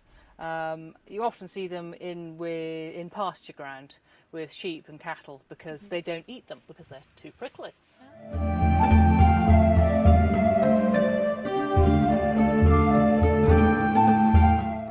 And do you have a favourite? Do I have a favourite? I think my favourite would be the artichoke or the cardoon because it's really chunky and it's great purpley blue top when it's fresh, but I'm afraid it's just too late in the year for that. And you grow lots of other flowers here as well. I do. I grow Scotland actually loads. is great for growing flowers. It is. It's very good for growing flowers.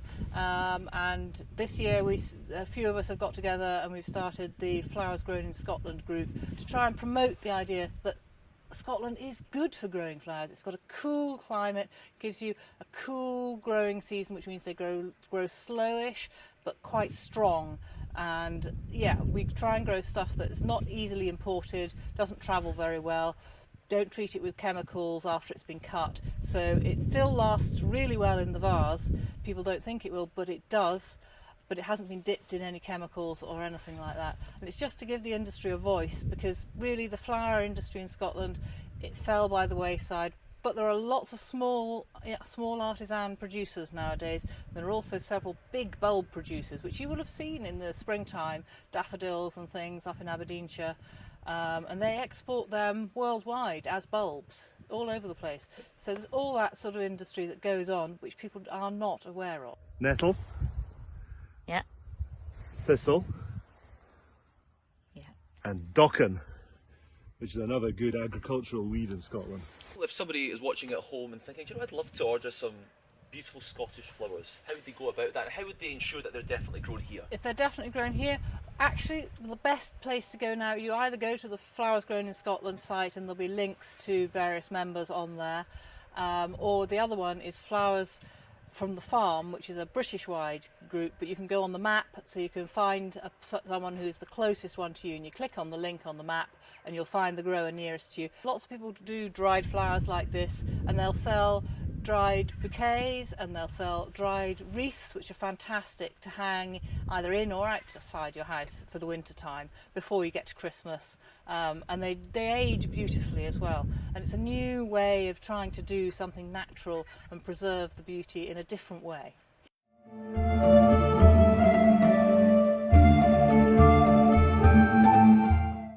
Lots of birds will go for thistles because the seed heads hold the seed long into the season.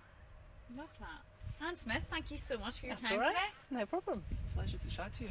Wow, this has been amazing.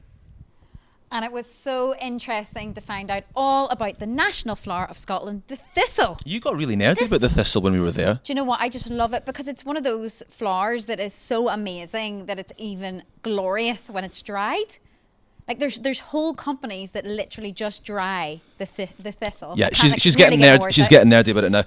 That's just enough, right? That's it. Happy St Andrew's Day, folks! Welcome to Caledonia Festival. Kathryn's just spiraling into a thistle chat, and later on we are going to be learning even more about different symbols of Scotland. The thistle we have just done, genuinely fascinating. All joking aside, really, really cool, and they were so knowledgeable, weren't they? I know. Thank you so much. Then we're going to learn about the Loch Ness Monster. Nessie, apparently being short for Vanessa, which blew my mind. I couldn't believe that. We're going to learn about that later on as well. But right now we want to hear from different people and from all over Scotland to tell us how they and why they celebrate St Andrew's Day. Here's Keith. So we're at the banks of Loch Ness, and whilst this might not appear to be something that was spontaneous, it genuinely was, wasn't it? Hello, sir. How are you? Very well. What's your name? Day. My name's Keith. Keith, tell me, have you had a nice day? What is it you're doing here? Well, it's a great day. Basically, we're touring Scotland, and part of that is the fact that with a friend of mine, We walked from Inverness to Fort William, up Ben Nevis, and then inland. And that was 50 years ago this year.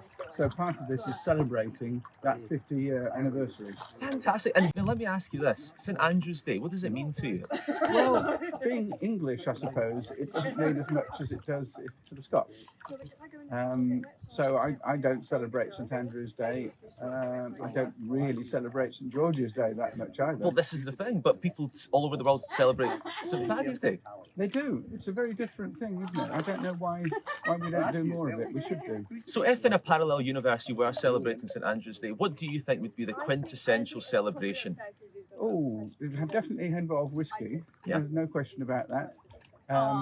Would it involve a bit of haggis, maybe? Beyond that, I can't say. Thank you very much. Cheers. Thank you so much for that. And welcome back. And we're still here on St Andrew's Day. Happy St Andrew's Day if you're just joining us. It's great to have your company today.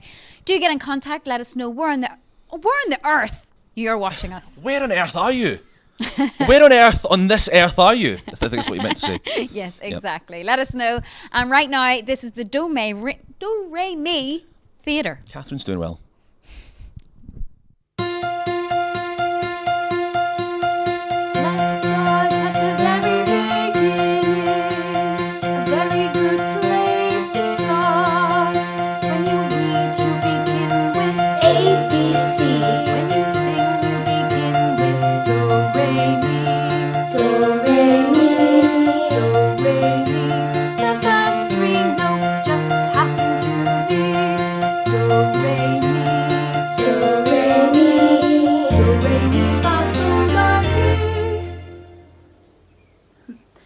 Let me see if I can make this easier. Do a deer, a female deer, with a drop of golden sun. Me a name I call myself, for a long, long way to run. So a needle pulling thread, la a note to follow. So drink with jam and bread, that will bring us back to do. Oh, oh, oh, do. A deer, a female deer, with a drop of golden sun. Me a name I call myself, for a long, long way to run. So a needle pulling thread, la a note to follow.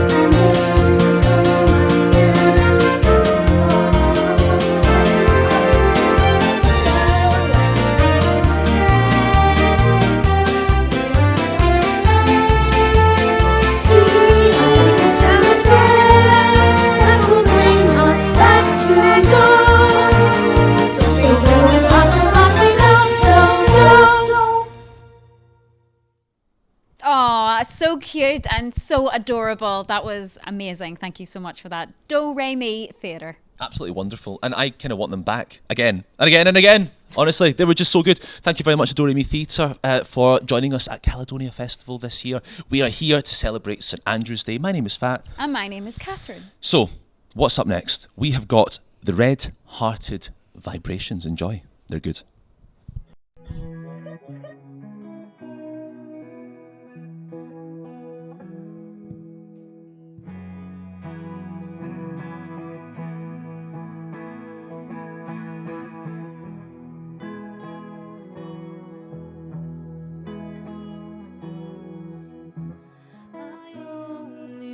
To hear your name, so I can learn to start again. I live now forevermore, running around and round in circles until we come back home.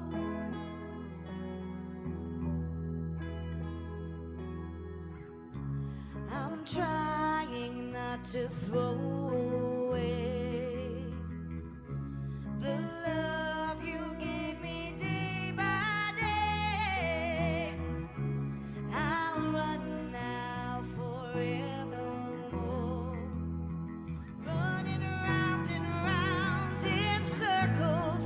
until we come back home.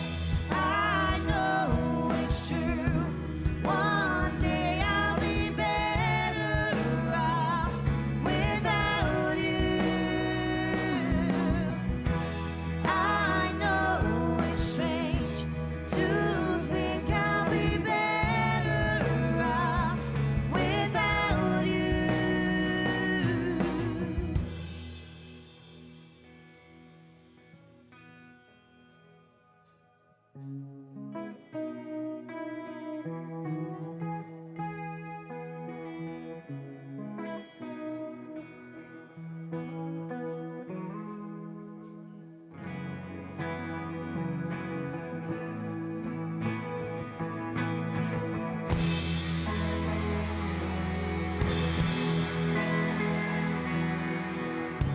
For years now I have failed to see all the good lying in front of me.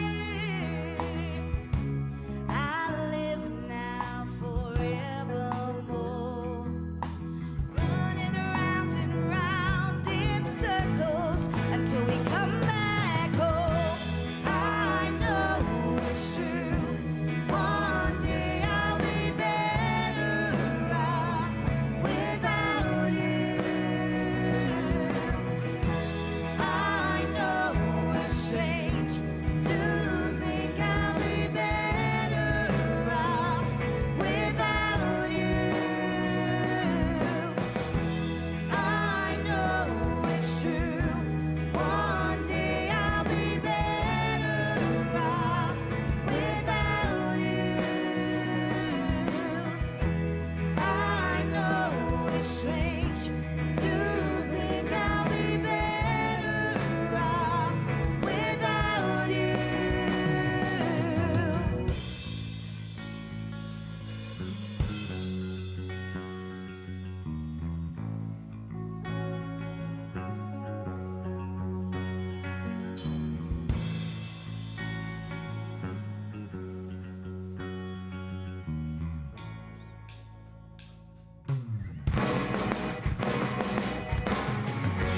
I know it's true. One day I'll be better off without you. I know it's strange to think I'll be better off without you. I know it's true. One day I'll be better off without you. I know it's strange to think I'll be better off without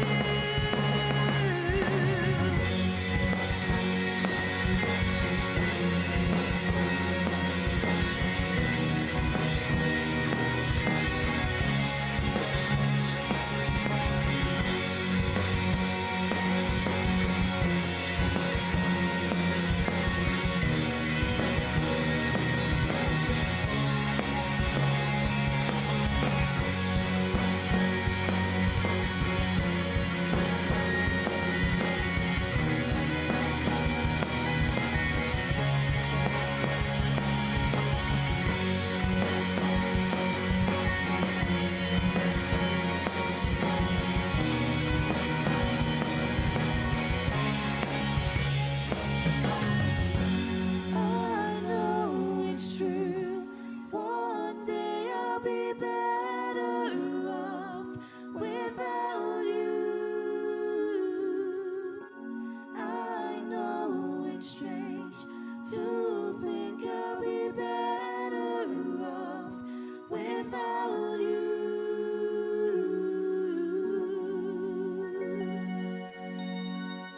Oh, we stole that. Thank you.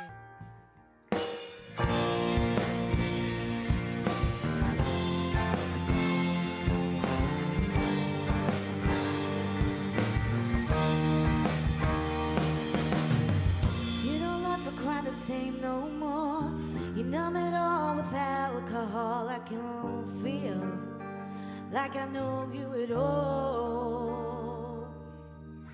There were times I would go your way, do anything to make you happy. It doesn't make me happy anymore. I'm through with loving you. It's sad but it's true. I'm through with loving you.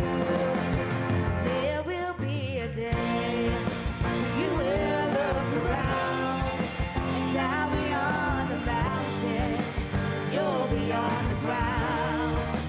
There will be a day when you will look around and I'll be where you're now, you'll be on the ground. Because I'm through with loving you. It's sad but it's true. I'm through with loving you. By the time you hear this song, I'll have packed my things and gone away, away alone. And if in time you understand, you still want to take my hand, well, don't just leave it alone. Because I'm through with loving you. It's sad but it's true. I'm through with loving you. Oh, but it makes me happy, happy to know you let me go and you won't be around, around to bring me down. Don't bring me down. Don't bring me down. Don't bring me down. Don't bring me down.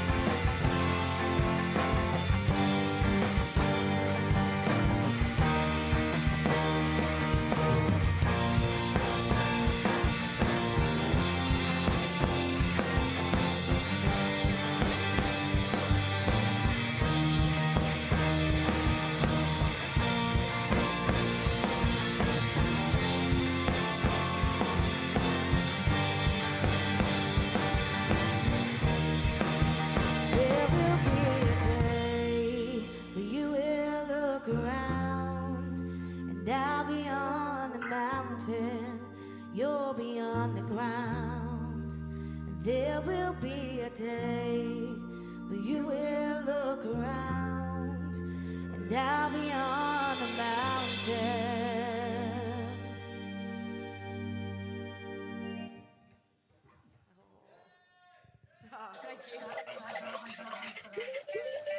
Welcome back. That was the Red-Hearted Vibrations, and I'm feeling the vibrations in the room from that. I don't know where that sentence was going there, Kathryn, to be honest with you. By the way, this is Caledonia Festival, and we are about to learn about the Loch Ness Monster. Yes, and I loved filming this, and I actually got into Loch Ness. But Did you know that? You did. Well, it's in the video, and you ended up making two really good friends. By the way, didn't you? I did. Weren't they the loveliest people? It was an amazing experience. It was in September, and it wasn't that cold because did you know that Loch Ness stays at the same temperature all year round? Fascinating stuff. That and more other fun facts about Loch Ness Monster coming right at you right now.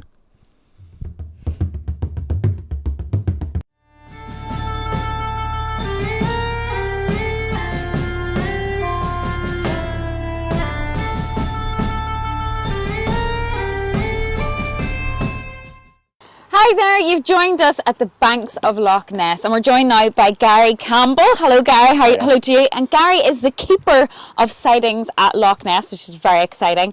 So a little bit about Nessie. If nobody's heard of Nessie before, what on earth is Nessie?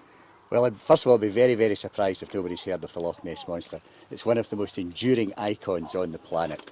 But what Nessie is something that we don't know that lives out in this water behind us here.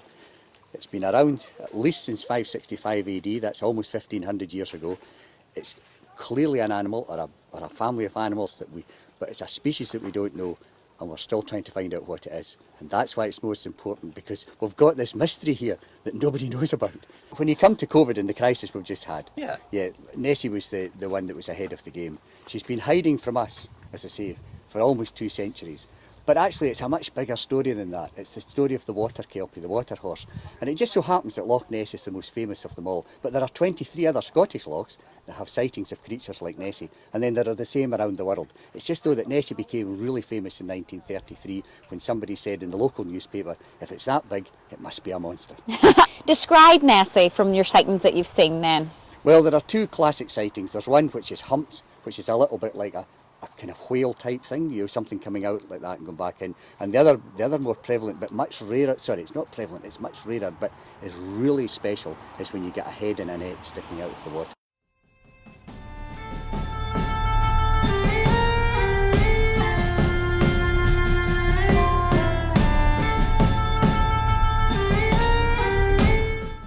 Nessie for Loch Ness, but because it's also Nessie, then it's a girl. But back in 1933, when the local tourist industry got hold of it, they were trying to think of a name for this monster because they didn't want to promote monster, so they decided to call it Bobby, but it didn't stick. You are obviously the keeper of all of the sightings. When was your most recent sighting? The most recent sighting was within the last month. I thought that. I was going to say, I think I've seen it. And was it near here? Was it? Yes, there have been 2 or 3, but the most recent sighting by the loch was actually on sonar, and it was one of the boats out there. And just in this bit, there's fish live in Loch Ness up at the top behind us here and right deep down at the bottom. And bear in mind, it's 889 feet deep down at the deepest part of Loch Ness. That's twice the depth of the North Sea that's way out the back there. And the fish live at the top and the bottom, but this guy got a sonar, it's I suppose a contact you would call it, right in the middle of the loch and right across. So there we are. That's when technology plays its part. And then of course we get people seeing things on the surface. But Nessie must be living deep down or somewhere well down in the loch, because she only comes to the surface about 13 or 14 times a year. And very, very lucky people see it. And do we know anything about what Nessie eats?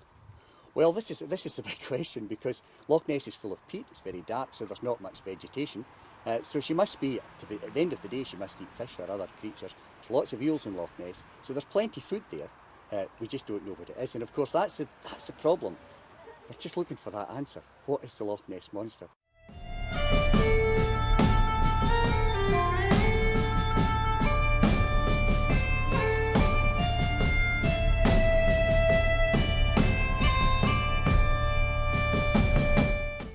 Do you think we'll ever get the answer?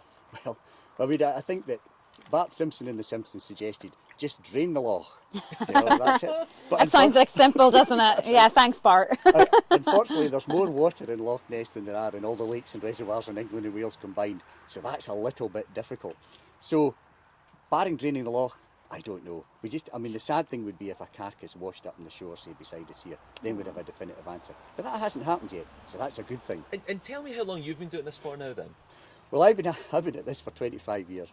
1996, sitting in my car and I lay by just along the road here, and I saw something coming out of the water and it just came out and went back in again. It's nothing major, nothing grand. And did you film it? Well, no, unfortunately. Back in those days there was no such things as smartphones, whatever. So what I did then was I thought, I'll do my civic duty, I'll go and report the sighting, and discovered there was nobody keeping a list. So myself and my wife, Kathy, we set up the sightings register, and we've been doing it ever since. To be honest, it's a bit of a personal mission for me. I want to know what I saw, and I just haven't seen it yet. And that's very common in terms of Loch Ness Monster sightings. It's over in a few seconds, and people like me are just kind of, whoa, what we've seen. And to be honest, up until that point, I had no real interest in the Loch Ness Monster at all. I suppose like everybody else here, I was impressed by the fact that it brings tourists. It's worth about over £40 million a year to the economy in a normal year. So it's a really important part of the economy of the Highlands and Islands. But then it became really important to me to find out what I'd seen. It's been such a pleasure. Thank you so much. Well, as I say, thank you for coming to visit Loch Ness. Thank you. I mean, lots of people come here every year. Best times to come, if you want to know it, sort of late spring, just now, early autumn, that's the time to come along and see Nessie. Not when it's hoaching with tourists in the summer. You get best sightings now. And I wish you with us, because I think you'll maybe see something today if you look closely enough.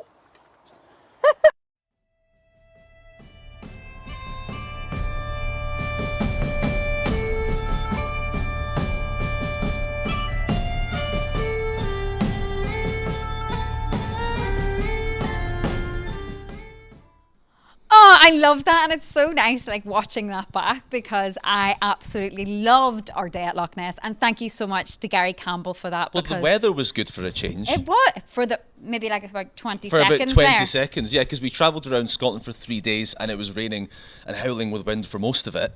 But then we got to Loch Ness and it was just glorious. It was like something out of a movie. Oh, it was phenomenal. And if you haven't yet been into Loch Ness, this is your calling to do it. We got a message from Brian from Dumfries and Galloway. Hello, Brian from Dumfries and Galloway. He's celebrating St Andrew's Day, and I would love to hear from you wherever you are, whatever you're doing. Get in touch and we'll give you a lovely little mention here at Caledonia Festival. And now for even more music. Enjoy.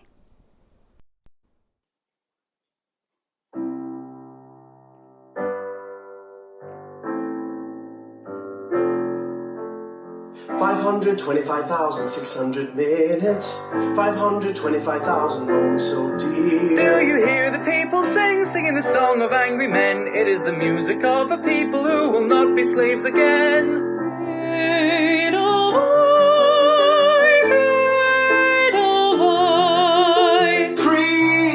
Prepare ye the way of the Lord. Hello, young lovers, wherever you are. Blow high, blow low, away then we will go. We'll go away in the sailing away. Careful the things you say, children will listen. In the midst of this nothing, this mess of a life, still this is just one thing to keep you alive. I'm caught in the storm, I'm caught in the rain, I'm caught in the rush that hides this pain. I'm ready to drown, but it's coming down, but I feel so alive. Help myself, raise your hand. There's no greater dictator in the land. If there's anything left I can do to convince myself it could be true, it's up to me. My twisted face, there's not the slightest trace of anything that even hints at kindness. Night time sharpens, heightens each sensation.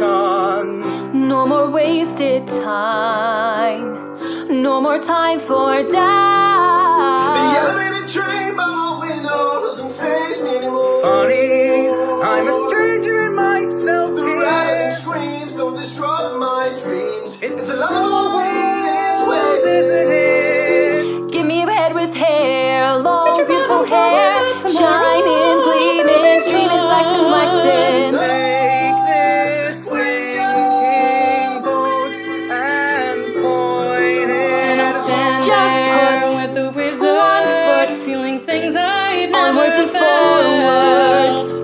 I am the one who knows you. I am the one who cares, and I'm the one who's always been there. I may be facing the impossible, Maybe chasing after miracles. And there may be the steepest mountain to overcome. but this is step one.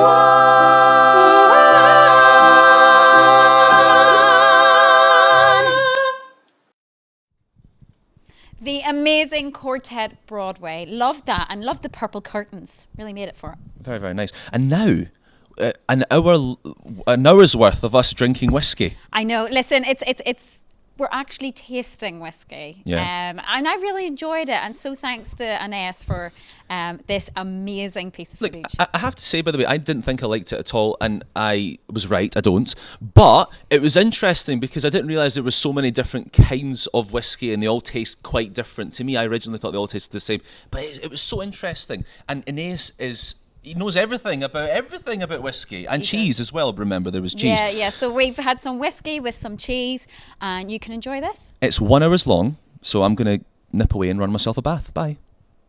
And welcome along, everybody. It's Kathryn here, and this is a very special part of our Caledonia Festival. Today we're going to be looking at the letter I, and we are very lucky now to be joined by Anais from Away from the Ordinary, who's going to be showing us some whiskey, some Scottish whiskey. Welcome.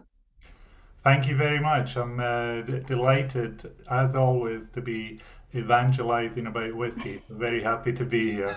And Fat, tell us a bit about what we're going to be doing here. Are we just going to be getting a bit drunk? Well, yes, kind of. If you were to kind of boil it down, absolutely. I mean, Kathryn and I are more than happy to oblige, by the way, Inés. But listen, this is so exciting. And, you know, I am ashamed to say that despite being a Scot, I don't really know that much about whiskey. And I know there's a lot to it. You know, a lot of people consider it to be quite a traditional drink, but it's now really kind of up and coming again. There's a bit of a thing happening right now, Inés, isn't there? Yeah, correct. Whiskey is in boom times.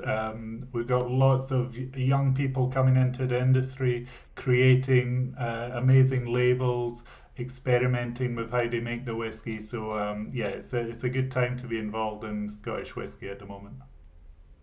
Fantastic. And Kathryn, are you a fan of whiskey? I'll be honest, no. Inés has been very kind to send us an array of whiskey and also a lot of cheese. And I would say I am 100% a big cheese fan. So I'm because I'm not fully sold on whiskey. I've never tried any of the whiskeys that have been sent to me. So, you know, I could be a convert today. Inés, despite whiskey being produced all over the world, it's still very much considered a Scottish thing, isn't it? How did all that start? What's the history behind it? Yeah, well, its most famous producer is Scotland. However, a lot of Irish people will be very happy to tell you that it started in Ireland and was brought to Scotland. But Scotland has more distilleries. It has over 130 active distilleries today, and the word Scotch is used in Humphrey Bogart movies and Harrison Ford movies, so it's synonymous with the country Scotland and alcohol whiskey. So yeah, so it's first and foremost in people's minds, it's Scottish. And it does sound cooler, doesn't it? Just sounds cooler, Scotch. Like it sounds great. And how did you get into it, Inés? So when I was growing up as a kid, a very long time ago, I was growing up with whiskey drinkers. Now my dad would always have a bottle of Lafroig or Lagavulin in the house. And that was in a time when, and those are single malt whiskies, but that was a time back in the day when most of the market, it was blended whiskey. So I always remember my dad being a fan of these whiskies, which not everyone is a fan of. And then I didn't actually like it in my early 20s. And then a bit later in my early 30s, I knew a lot about whiskey, and I told my friends it would taste like XYZ, because I knew in my head, and I thought, hey, I'll just try it. And I tried it that night, and my palate had changed, my palate had evolved, and suddenly I was like, oh my God, what have I been missing out on? And so from then on, I've been a huge fan of whiskey. And can you remember the rest of that night, or? Bits of it, definitely bits of it, yeah. Fantastic. Well, I guess we can just get stuck in. I want to dive head first into this. Inés, where do we start and what do we need to do? So, listen, first and foremost, the only thing you need to do with whiskey is enjoy yourselves. If you're enjoying it, you're doing it right. So that's my first rule about whiskey. But the first whiskey we're going to try tonight is the Linkwood. So if you look for your bottle that says Linkwood on it, and the bottles, they're perfect. Linkwood 12-year-old from the Flora and Fauna range, and those bottles are just screw tops. They look like you need a blowtorch and a chisel, but you should be able to open it. If I can even open it, that's saying something. Perfect. And I chose these three whiskies tonight just to show you the wide variety you can have. So we've chosen three whiskies, but each whiskey will taste different. So for newcomers, this is quite helpful because sometimes we've tried a whiskey in a bar at university and somebody has said, this is Scottish whiskey. You taste it, you don't like it, and you think, that's Scottish whiskey, I don't like this. However, there's such a wide variety of flavours in Scottish whiskey, more so than in any other alcohol in the world, to my very biased mind. And basically, some people only like a certain type and some people like all the different types. So hopefully this evening you'll find one that kind of really whets your appetite, pun not intended. Aeneas, one thing that I've always thought about whiskey is the smell for me, and this might be because my palate hasn't quite evolved enough yet, but the smell I absolutely adore, but the taste never quite matches what I think it smells like. Is that something that's fairly common, or is this just bizarre? It does happen in certain whiskies, and this is actually a good thing for you to be mindful of this evening. Does the nose match the palate? And but definitely sometimes it is completely different. Usually, what we smell is giving us a hint of what we're about to taste. But yeah, like to your point, there are cases where it's completely different.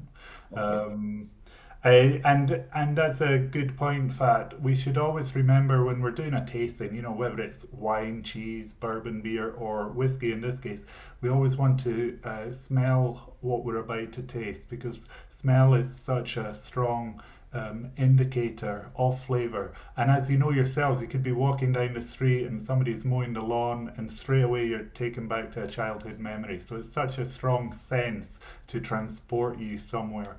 So yeah, when we're tasting, we want to smell the whiskies first, definitely. Brilliant. Sure. Are you ready to start with the first dram? Yeah. So if this is your first taste of strong alcohol tonight, we won't judge you if it's not, but if it is, it is, yeah. If it is, it will burn the inside of your palate, because fantastic. So you swirl it. I see you swirling it there around the glass. Yeah, and then you you have a wee smell, and then when you're ready, and you can think about the flavors that you're getting on the nose, and then you don't have to do this now, but you just when you're ready, you taste it, and because it's the first taste, you want to kind of swill it around your mouth to desensitize your mouth, and then that will kind of prepare the palate for all the future tastes of whiskey you're going to have tonight. Now, on the nose, this one should be quite sweet and honeyed, and everybody's palate's different. So if you say I taste this or I smell this, and somebody says no, that's wrong, they have no right to say that, because we all like and taste and smell different things. So whatever you say is correct.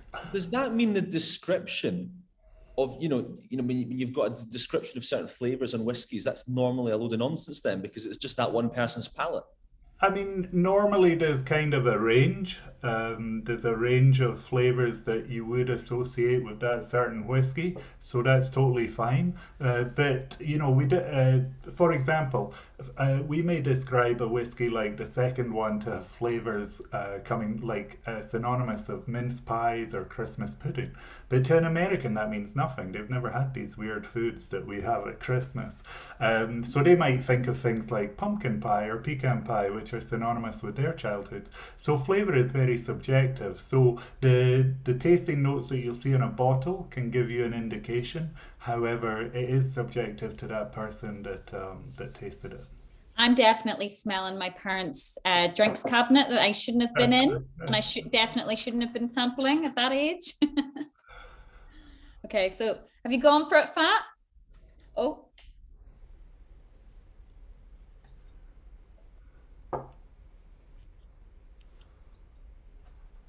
Ooh. It really captures all of your senses. I kind of felt like it went up into my nose. Aeneas, I feel like it's crept into every crevice and crack in my body, actually, that one little sip. That's a good right through me. Well, listen, that can only be a good thing, I think. Yeah, this liquid, you didn't spill it, did you? You did drink it, right? Yeah. Didn't put it into his ears. Yeah, this liquid's from Speyside. It's a distillery that is slightly less well known, but it's a very nice whiskey, I think, as an opener to a tasting, right? So if you imagine that you were doing a wine tasting, you'd start with a light white wine and then build up to a big bold red wine. So this is our kind of light introduction to whiskey. At any point, if you want, you can add a little drop of water to this whiskey to see how it affects the flavour compared with tasting it neat. Water is the tiniest little droplet of water can actually change whiskey's flavour. Would you recommend ice rather than just water, or just a bit of? It's you can still be marched out of town in certain villages and towns in Scotland if you ask for ice with your whiskey. No, I'm only joking. But what happens with ice? It's like coldness constricts flavor, right? So if you take that lovely cheese that we're about to sample, if you just took that straight out of the fridge, it'll taste different than if you took it out 3 hours prior. And if you add ice to a liquid, it will constrict the flavour. So in Scotland, most people don't drink whiskey with ice. But if you're in Florida or New York and it's July and it's so hot and this is a whiskey you can get day in, day out, then you want to add ice. So again, if you're enjoying it, you're doing it right. And I just think whiskey really warms the cockles of your whole being. So I was thinking like maybe something a bit colder might help, but No, you definitely can. I was just joking. There are you know, if you enjoy whiskey with ice or with anything else for that matter, then go for it. There are a lot of people that want to tell you can only do this or that, but listen, if you enjoy it a certain way, go for it. In which case, I'll just quickly nip to get some Lucozade. Yeah. Please pour that below the camera and the cherry coke as well. Yeah. Speaking about the cheese, I have actually had mine out for about an hour, maybe an hour and a half. Is that okay? Perfect. Yeah, that's great.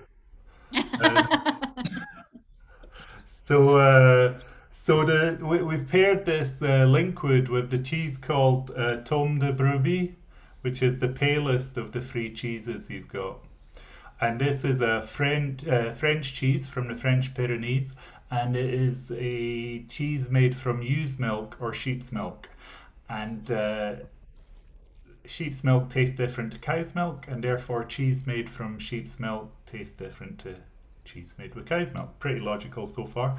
Probably the most famous milk made with sheep's milk is probably the most famous cheese made with sheep's milk is probably Manchego. If you know that Manchego Spanish cheese. But yeah, this is us taking our first little step on the flavor wheel. So we've got kind of a lighter flavored cheese, and then we've got this lighter flavored whiskey. So have a taste of the cheese, and then if you want, you can mix and match it with the whiskey. And while it's in your mouth, sorry. You can do that, yes, definitely. You can try it first on its own, try it with a whiskey, mix and match. Yeah, you're totally right. It's very much like a Manchego, isn't it? Yeah, it's got similar flavor. It's a young cheese. Yeah. And yes, love the cheese. I add a tiny splash of water to the whiskey, and at the risk of sounding like I'm being a bit poncy here, it's much more, it's fruitier to me now. Yeah. I want you to say I'm correct, and I want to hear a little ding. Ding. I don't think I got quite as high pitched as you thought, but yeah, you've got the thing. Basically, yeah, what happens is when you add water to whiskey, we think that the whiskey is going to be diluted in flavour. However, and that will happen if you add lots of water, but if you add just a tiny smidgen of water, it opens that whiskey up. So there's a chemical reaction happening in the glass, and the water is attracting and also pushing away repelling some of the whiskey molecules and oils in that glass. So sometimes it can, people put a drop of water in and they think, oh, it'll dilute the flavour, it'll calm it down. And actually what it does is it's like putting petrol on a bonfire with certain whiskies. But again, it's all about experimenting with the drams and seeing what works for you. And different whiskies react differently. Kathryn, how would you describe the cheese? Creamy. I think creamy, yes. I think if anyone's watching and thinking, sheep's milk, it's probably going to be smelly. It actually isn't at all. No. It's a very, very clean smell. I was going to compare it to another cheese, but I feel like that's a bit. It has the texture of a Baby Bell. Yeah, this is what we're gonna get. I mean that's how I would describe, like, it obviously doesn't taste like a Baby Bell. It's much creamier and tastier, but I feel like it as a cheese is like, it's quite solid but crumbly. Fast forward 15 minutes, it tastes like a Dairy Lee Dunker. That was an awful Dunker. And that'll be it for the whiskey. Very nice. Love it a lot. I almost feel like the cheese makes it less, like, hit the back of the throat a little bit less, but maybe that's because I'm drinking more of it. It could be slightly, it could be partially to do with drinking it, but definitely the cheese will, or eating something will help kind of soften the whiskey as well. Mm-hmm. Aeneas, be honest with me here. How much of your job in this situation is just humouring people and saying what they want to hear? I'm quite an opinionated person, but hopefully I'm a pleasant host as well. So it's a mixture. But what, again, listen, what people are tasting is their truth. It's their, Kathryn's had Baby Bell, and that is what is her memory that's linked to this cheese. So that's fine. If you talk to somebody that's never had the pleasure of a Baby Bell, then they will struggle to describe the flavour of this cheese. Amazing. Well, this has been great so far. Good. What next? So next up, we have a whiskey called Glenfarclas. So that's your second dram. Glenfarclas is again from Speyside. And this whiskey is from Glenfarclas 15. And Glenfarclas is a fantastic distillery. It's still family owned, so it's owned by the same family for 6 generations. And they have a different style of whiskey making to the first one, in the sense that the first whiskey you tried, the Linkwood, that liquid, that whiskey, so this is what whiskey looks like when it's before it's gone in a cask. It's the same color as gin or vodka.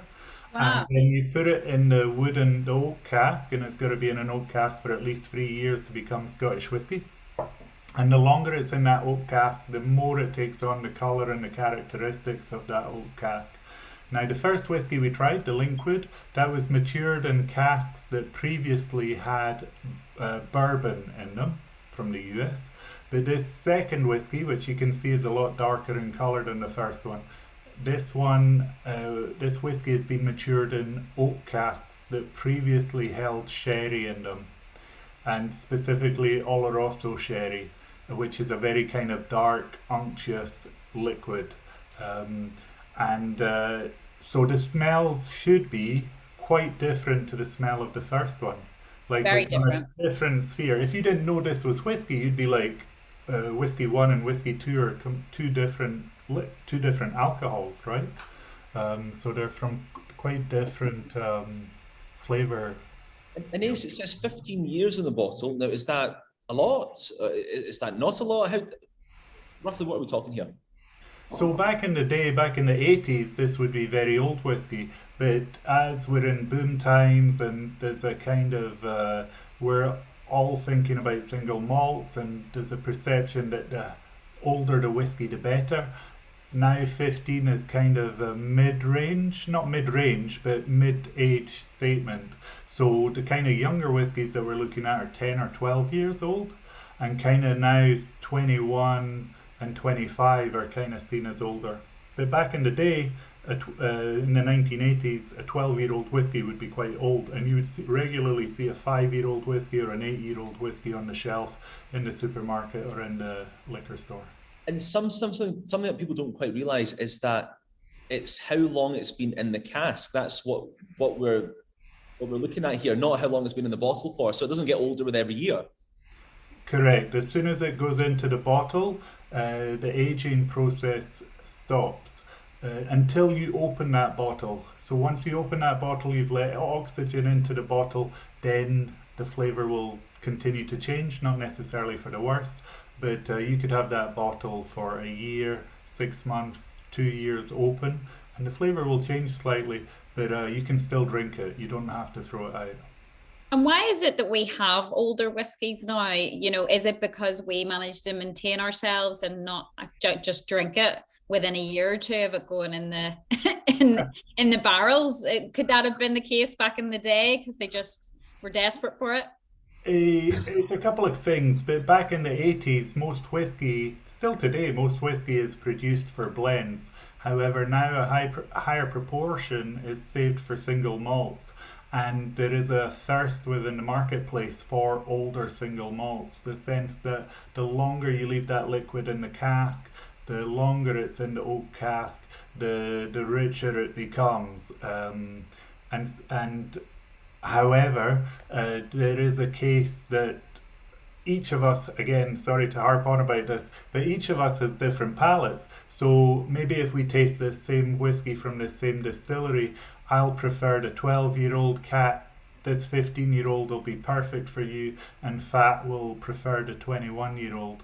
And this is actually a great distillery to try that theory because they produce most of their whiskies in the same way, and then it's the age statement that's different. So you could buy 3 miniatures from this distillery, taste them, and then decide for yourself, oh, the 21 or the 15. Personally, I like older whiskies, but with this distillery, this 15-year-old to me is just the perfect balance of still having the original flavour of the whiskey and the maturation. If you leave it up to older, then you get more of the effect of the wood and the oak cask.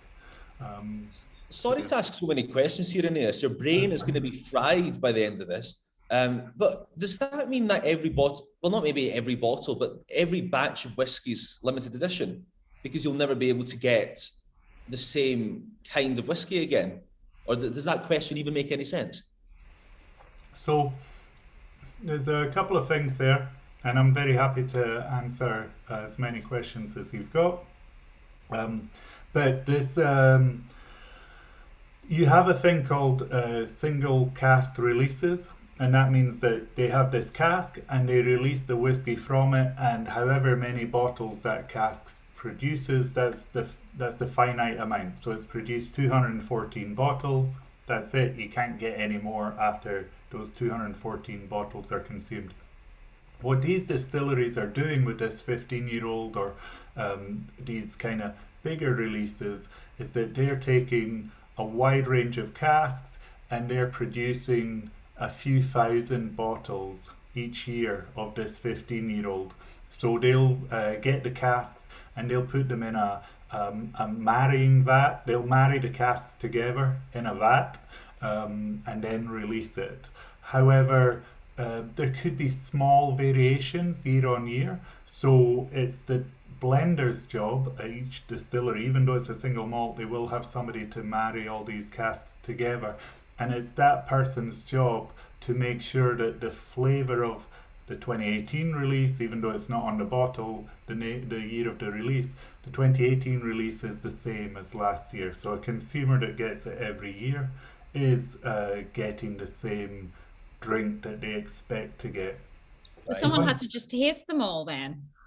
Yeah, well, he will taste, once they're married together, he will taste them. Now, one little thing about the age statement on the bottle, that one says 15. It doesn't mean that, it just means that the youngest whiskey in that, that made up that bottle has to be 15 years of age. There could be older whiskey in there. It's not usually the case, but it sometimes does happen if they need to kind of fill out the flavour or something like that. And this, I haven't tasted this yet, because you haven't given us the go ahead, but I can smell raisins. Can you smell those? Fat, can you smell those? Yeah, I think. now that you've said it, Yeah, sometimes that does happen, doesn't it? I'm influencing although your nostril. despite Anais not giving us the go-ahead, I did have a sip of it, Kathryn, and I thought this was really spicy. Yeah, so the raisins and the spice both tie in, and I'm not trying to be nice and make you both feel good about yourselves. It is true. It's kind of those. So You they can keep marry going. each other. Yeah, cool.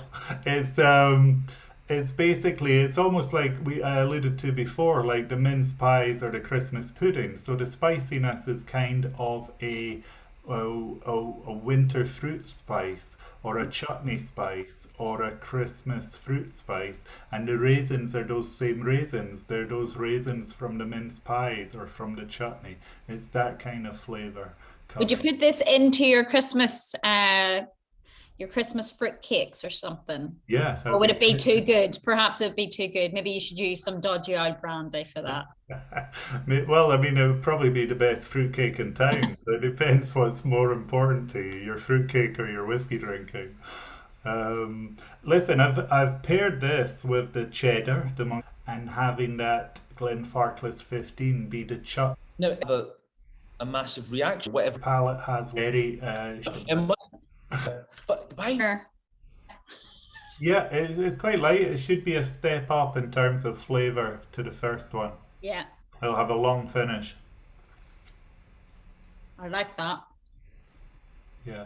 Sometimes when I have this cheese and tastings, nobody moves on from it. People carry on drinking other whiskies, but just keep coming back to that cheddar. It's a really good one. Flavoursome. Really well. Smell it, you think it's going to be quite low in flavour. It's a very light smell, but then you said a long finish. So, yeah, I really like that, I have to say. I was totally going to say something. It's probably the whiskey getting to my head now, but I was going to say something and it just completely slipped my mind. It was a bit of what was it? Does that happen a lot in your whiskey taste?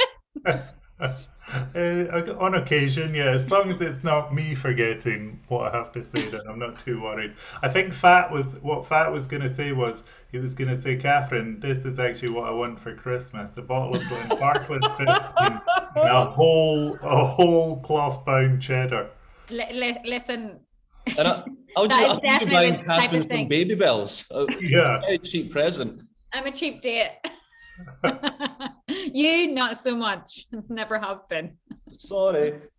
No, so you do these whiskey tastings. I assume worldwide at this stage because we can all do it now when we're on Zoom. Yeah, that's correct. So I actually, 2017, 2018, I set up my travel business, which is all about tailor-made travel to Scotland. And at the same time, I started doing whiskey tastings, but generally people were in a 5-10 mile radius of wherever the tasting was happening. And then with the pandemic, we put these out virtually April last year. And yeah, so we've been doing tastings for people in all over the States, in the UK, obviously, in Europe, even in Japan and Australia. So yeah, it's been fun. It's been a fun experience being able to meet people from all across the world. In one way, the lockdowns made the world smaller because now we communicate with people all over the world, which the technology was there, but we didn't really use it as much, right? So how does it work in Japan then? So if I'm in Japan, do you find local retailers near me to send the stuff? No, we'll send you the whiskies. It's quite. We started looking at that right at the start. That's how we thought as well. We'll find a retailer that does something similar, but we couldn't find retailers in other countries that could offer the breadth of the different whiskies that we can source here. So then we started just sending them out from here, and that has actually been a lot easier than I thought it would be. So it's been good. Fantastic. I still can't remember what the question I was going to ask is. So, well, I'm probably going to have to move on. But if it does come to me, I'll drop you an email. Yeah, email me. Email me at 3 in the morning. A lot. Yes, this must happen a lot. You'll email me at 3 in the morning going, I remembered. and then forget by the time he's written that sentence. Yeah. I know. Oh, it's really annoying me, isn't it? But my mum always says, if I ever do this, she's like, it must have been really boring. But I know it wasn't. I know it was actually really interesting chat. Oh well. It is So what it is. should we be using the crackers at this stage? You've sent us lovely crackers. You are more than welcome to use the crackers. Just to try to mellow it all out. And something I've been meaning to ask for the past half hour is, what is the soft thing? Was this sent to me by accident? Oh, that was just to keep it cool during transit. Oh. Please I don't wasn't eat sure that. I wasn't sure if there was, like, I don't know, peri mayonnaise in there or something. We'll add that to It was a balloon. we'll add the peri mayonnaise to your Christmas wish list. Brilliant. Fantastic. Well, I really like that whiskey and I really like the cheese. And I don't know, I'd be really surprised if the one after this I prefer, because I really, really like these two. Yeah, I would be surprised if you like the pairing after as well, considering what you said earlier. So let's see how you get on with this last one. Are you ready for the last one? I'm not. Yeah. Yeah. Cool. So the last one is the Laphroaig. And this whiskey, the first two whiskies were from the whiskey region of Speyside, and now we're moving to the beautiful island of Islay on the west coast of Scotland. Now this island is synonymous in people's minds, or whiskey drinkers' minds, with peated whiskey. The one Laphroaig. And you mean, so this is going to be extra smoky, isn't it? Yeah, this one's going to be quite smoky. However, you warmed up your palate, and you're gonna take these. Oh, that smells fragrant, almost like floral. That, Kathryn, come on, that smells floral. Don't you mock my nostrils. Kathryn, and I say this in the nicest possible way, and I like the smell of it. To be fair, it smells like a barbecue 6 hours after it's been used. Oh yeah, I smell it now. I got floral though. I got floral in my initial. Okay. Oh. You never know. I mean, maybe you have a better nose than I do. I don't know. Well, only one nostril works, to be fair. Well, that's the same for everybody, is it not? Is it? Yeah. Apparently, isn't that true, Ines? So what happens is, actually, you can do this with the whiskies. You can smell the whiskey with you just using your left nostril and then just your right nostril, and you will get different flavors. Wow. Now, Isn't it your brain only uses one nostril at one time? I think one will be stronger, certainly. Yeah, depending whether you're more left side or right side. But if you use, I don't know how that helps anyone in a tasting scenario, but it's quite an interesting fact that if you use one nostril, you get different smells than the other one. Brilliant. Well,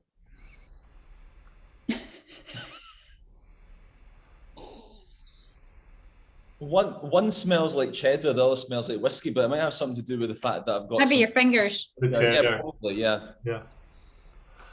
So this whiskey, Laphroaig, synonymous with being very peated in terms of flavour. Peated in terms of that's how they dry the barley, with a peat fire. And on the west coast of Scotland, west coast of Ireland, not many trees. The local fossil fuel is peat, which is a fossilised fuel. And so you dry the barley. And originally this was just a production method. You dry the barley. It wasn't to add flavour. But now a lot of people love this flavour, so they keep doing it. They keep doing this as a way to dry the barley and then add the flavour.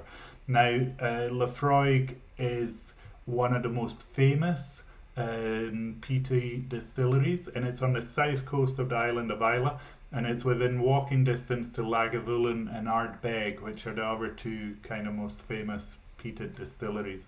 Now, so what you're getting is smoky flavours, old barbecues, iodine, seaweed, all these kind of flavors coming through on this whiskey. Okay. You know what? Cheers. I feel like we haven't cheersed once. Cheers! Flange. Cheers. Sláinte. Well, do you know what, Aeneas? If this was the first whiskey that we tried, I probably would have, I don't know what I would have said. Oh, very I- smoky. But I think I almost kind of like it. But I don't know if I'm just being stubborn here and trying to tell myself I like it. This has the most alcohol in it. Yeah. That's why you save that for last, I can imagine. Well, also just if you tasted this, you wouldn't get much out of the first whiskey we tried because that's quite light. So this kind of will overpower your palate slightly. Just like the last cheese we're going to try, which is the Stilton. If you tried that at first, then that would overpower the first cheese. Love it. Lovely. Stilton, I really, really am not a fan of. Oh. But no. I just think you haven't poured it well because certain wines, I love blue cheese, but if you're having it on its own, randomly out of somebody's fridge on a piece of bread, surely nobody likes that. Well, I don't just turn up in at random people's homes and eat their Stilton, but I have definitely tried it in my own house and haven't it's one of those things where I always try to say I'll always try something thrice, okay? And I'm not one to say I don't like it, so I'll never try it again because I'm very aware that palates can change. But I've gone back to blue cheese on a number of occasions and I still don't like it. So what does that mean, Aeneas? Does that mean I'll never like it, or does that mean I just need to give it a go again in a year's time? Yeah, I think palates change. So if you don't like something now, do try it in a couple of years' time. I didn't like whiskey in my early 20s. In my early 30s, I was like, wow, this is amazing. So at some point in that 10-year period, my palate changed and I started to like whiskey. I'm just glad I caught it in my early 30s. Same thing, sometimes you see people smoking cigars and you think that's a terrible idea, and then you're at a wedding and somebody gives you a cigar and you think suddenly, oh my God, this is amazing. So our palates are always changing, even in terms of styles of whiskey. I know guys that just used to like Speyside whiskies like the first one, now they like whiskies like the last one, and vice versa. So palate's constant. The palate is evolving from the day you're born to the day you die. It's constantly changing. And you find more cheeses to compare things to, and more whiskies that you've tried to compare to other whiskies. So then you get to know better what you like. Because I definitely, the wine I used to drink in particular, I could not even put it in, I couldn't even use it as a mouthwash if I was dying. It's that horrendous. But now I think I just changed my taste because I experience more things and I decide what I like and I don't like. Yeah, exactly. 100% true, Kathryn. Love this blue. Do you like it, Pat? Yeah, I was just about to say I can't believe I actually do like it. I'm about to use one of these trendy words right now that's very in, but it's very umami to me, and I love that. What does umami mean? Well, it sounds like something out of Lord of the Rings, but it basically just means it's not salty, but it's very savory. I get caramel. I really like that, Aeneas. Oh, good. I'm glad. I honestly thought I was going to be in my deathbed and I was going to say, pass over that Stilton. I want to give it one last shot, But, here we are. And I really like that. I think that's absolutely wonderful. Now, what do people eat Stilton with, if not on a cheese board? Granola. What? With their breakfast.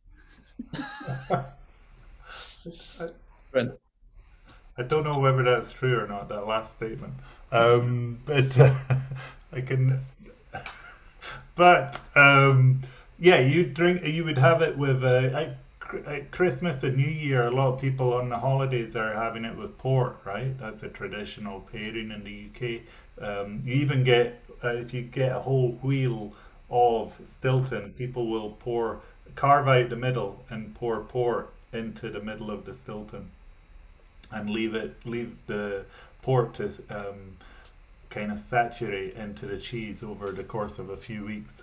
Um, but yeah, eat it on. You could eat it on your crackers. You could eat it on bread. But yeah.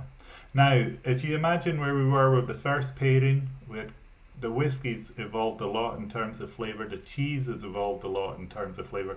So now we're up there. We're in, and this is now thunder and lightning for your palate in terms of both whiskey and cheese. So try them when you've got a moment. Try them together.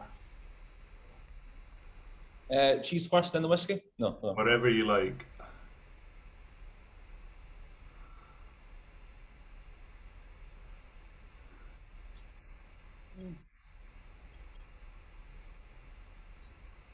So smoky.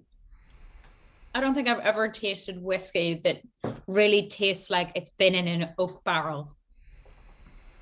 Yeah, that one's Lafroig is particularly smoky. And this one's called the quarter cask because it's actually spent part of its time in a smaller cask, a cask that's a quarter of the size of a normal cask, and that's to give it more oaky. So there's less liquid in the cask, so it has more contact with the wood. So therefore, the wood imparts more flavor on the liquid more quickly, if that makes sense. I was going to say if my mouth could talk, but obviously it can. It would say, what the hell are you doing to me right now? These are two flavors that you don't like usually. I really like that. Great, I'm really happy. Very, very interesting. I think that's my favorite. That pairing? Yeah, a taste sensation. I feel like I could eat that whole block of the blue. Well, what do you do with, and this might be a really dumb question, Inés, because I genuinely don't know how whiskey's drank usually. So, what would be a 25 ml would be a measure for whiskey, and then would you have, how many would you have? Is it just... That's a good question, Fat. Yeah. How much is too much? An impossible question to answer. But yeah, in Scotland, you would either be served a 25 ml or a 33 ml in a bar. And this is the measures you've got tonight are 30 mils. Now it'll depend on the strength of the whiskey. So we've got whiskies ranging from 43% to 48% ABV tonight. And you can get whiskies that are a lot stronger. So it depends a little bit, but yeah, you could have 5 drams in an evening. That seems reasonable to me. But it all depends on what you've eaten, if you're tired, all the general things. Kathryn, how many drams would you usually have with your granola? So I have in a restaurant, the reason I said that is I have in a restaurant as like a final dish was like granola with like berries and stuff in it and blue cheese. Oh. Because anything with blue cheese that's really sweet, it just blows your mind. It did work for me, but I wouldn't have it tomorrow for my cereal. Well, you're liking that blue. I am licking that blue, and I will continue to do so even once we finish. Inés, tell us this. Will we go to bed tonight and have nightmares? About Fat will, because he forgot his question. So yes. Fat will be having nightmares about that. But no, you should be fine. I'm sure you don't believe in that. Don't eat cheese before you go to bed because it gives you bad dreams. Well, it would kind of kill half of my business model if I did. I regularly eat cheese at night nowadays. No, I'm fine. I think there we go. You have lovely dreams, is what you should say. You should say, if you come and you eat a lot of cheese with whiskey, then you actually have the best dreams of your whole existence. The best dreams of your existence. If you remember, leave that bit in.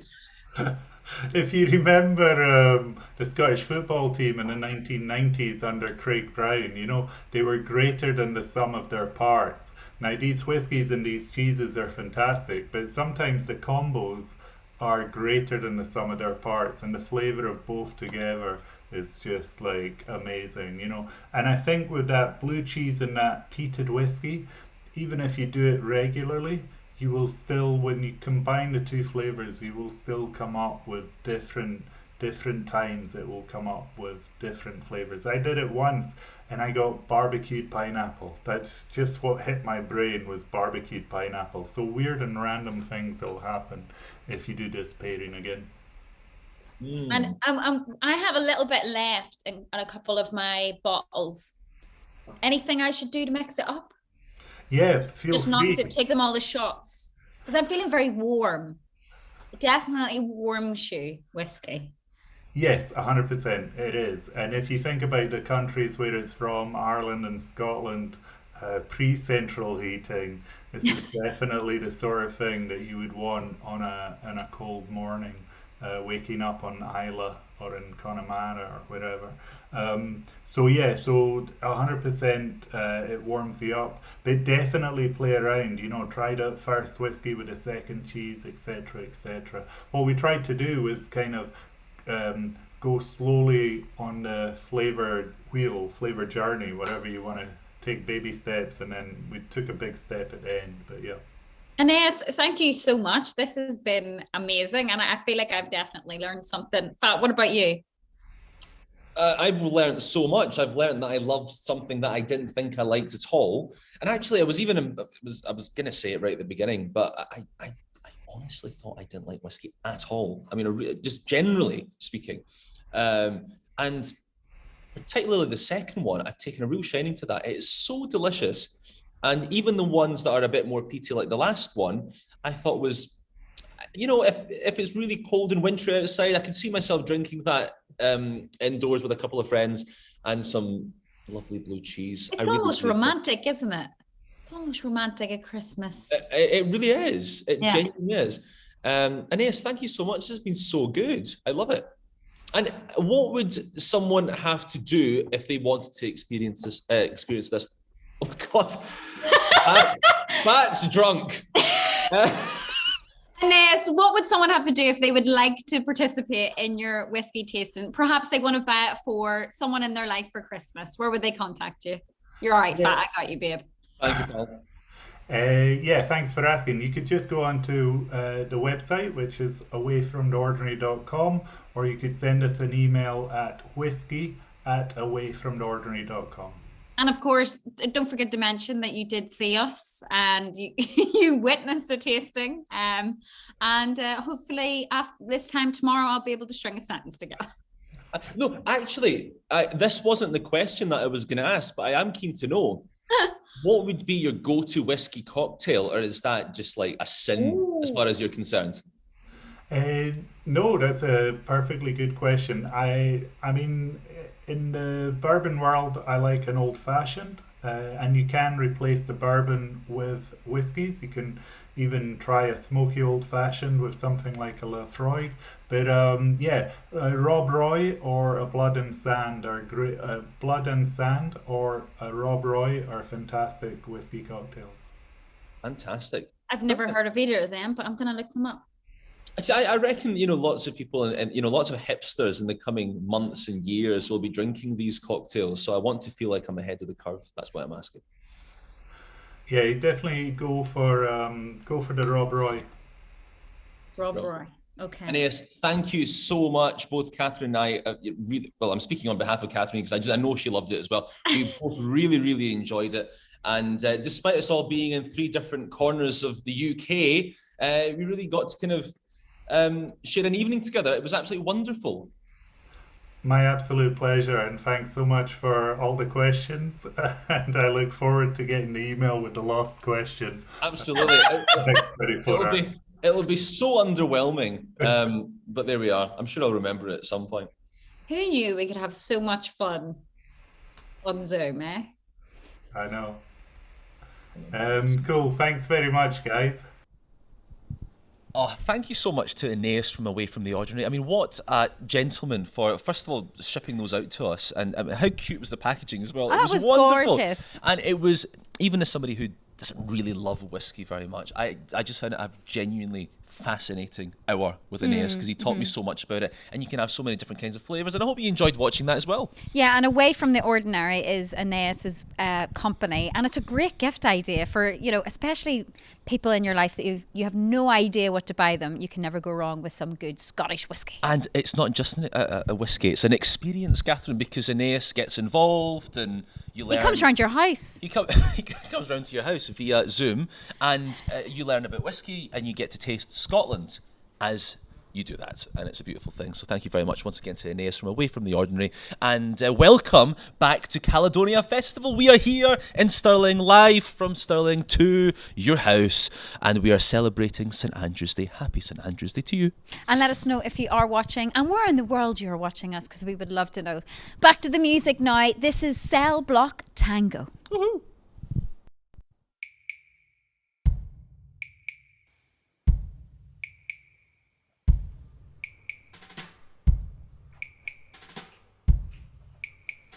Pop. 6. Squish. Cicero. Lipschitz. And now the 6 merry murderesses of the Cook County Jail in their rendition of the Cell Block Tango. Cicero. Lipschitz.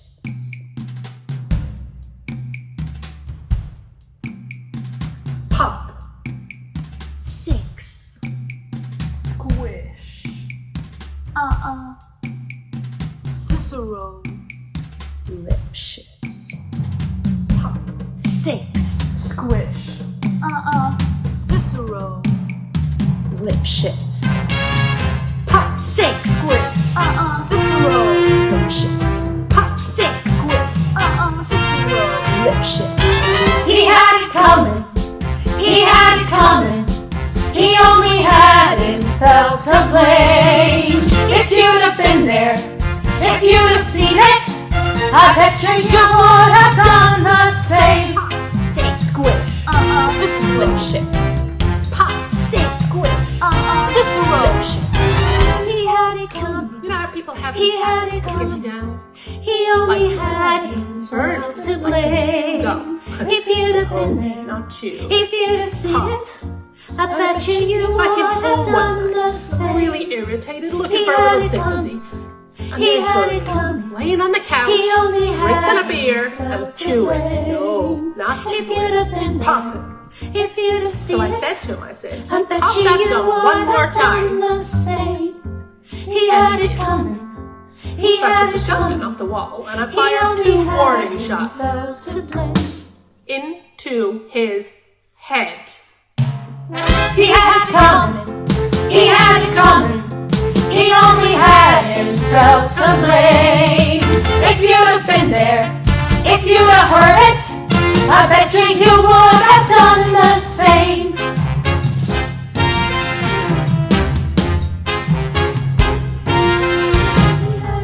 I met Ezekiel Young in Salt Lake City about 2 years ago, and he told me he was single, and we hit it off right away. So we started living together. He'd go to work, he'd come home, I'd fix him a drink, we'd have some dinner.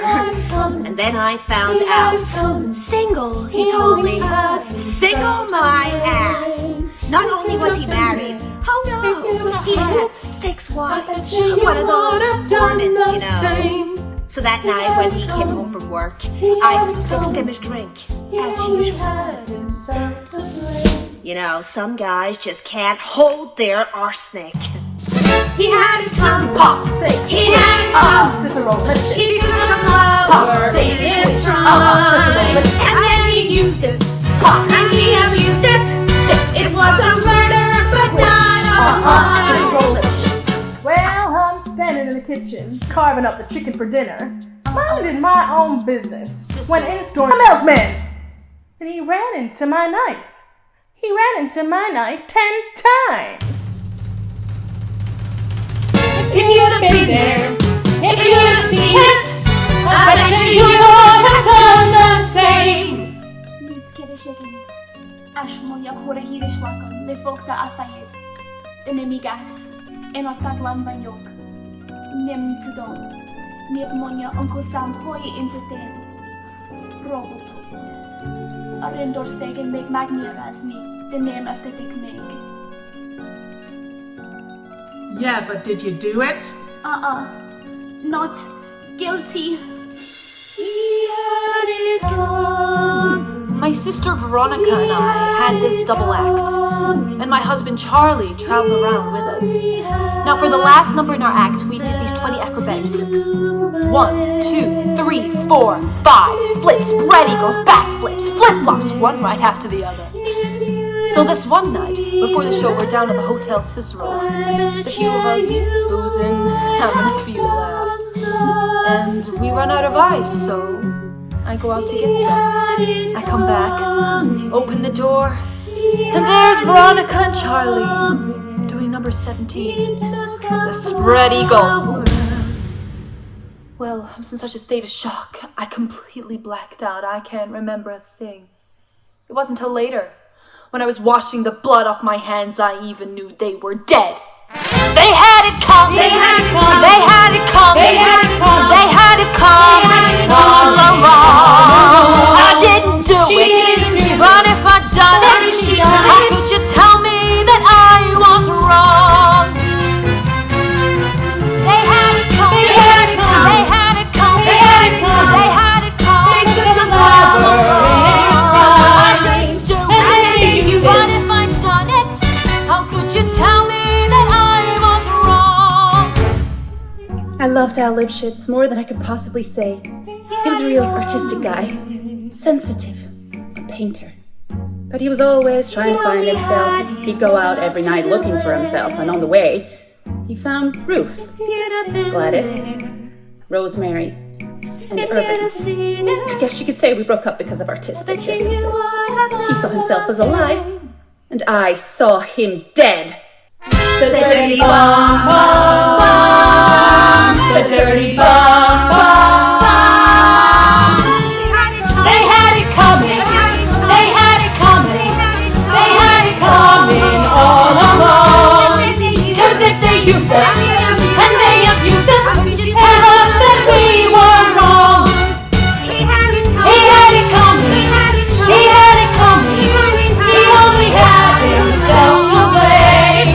If you'd have been there, if you'd have seen it, you would have done the same. You pop that gun one more time. Single my ass. 10 times. Number 17, spread eagle. Differences. 6. Squish. Cicero. Lipschitz.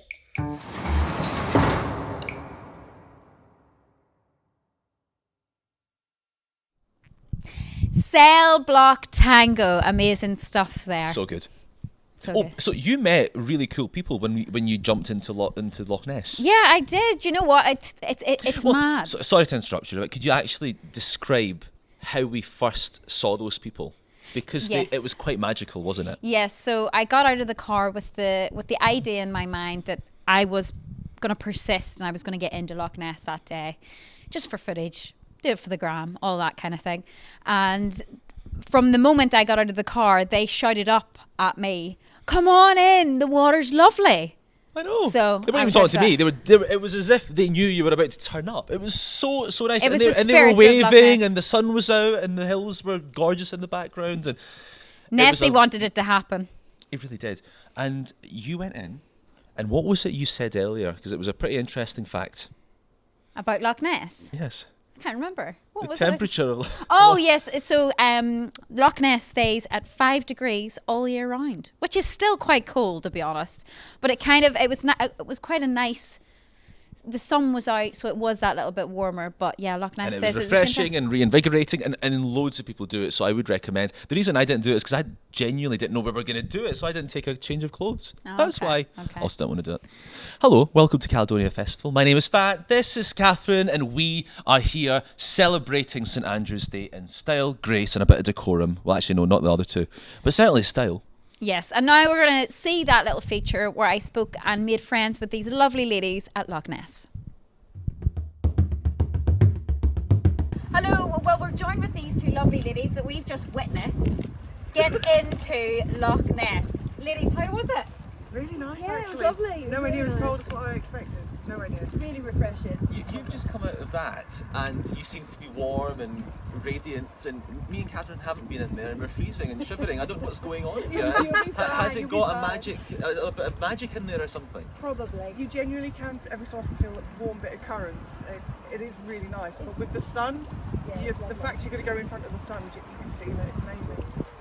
So you'd recommend people to come down here and get in? 100%. Absolutely. And this is what, early October?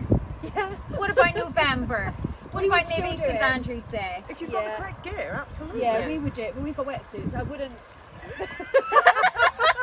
And what's your favourite thing about Scotland?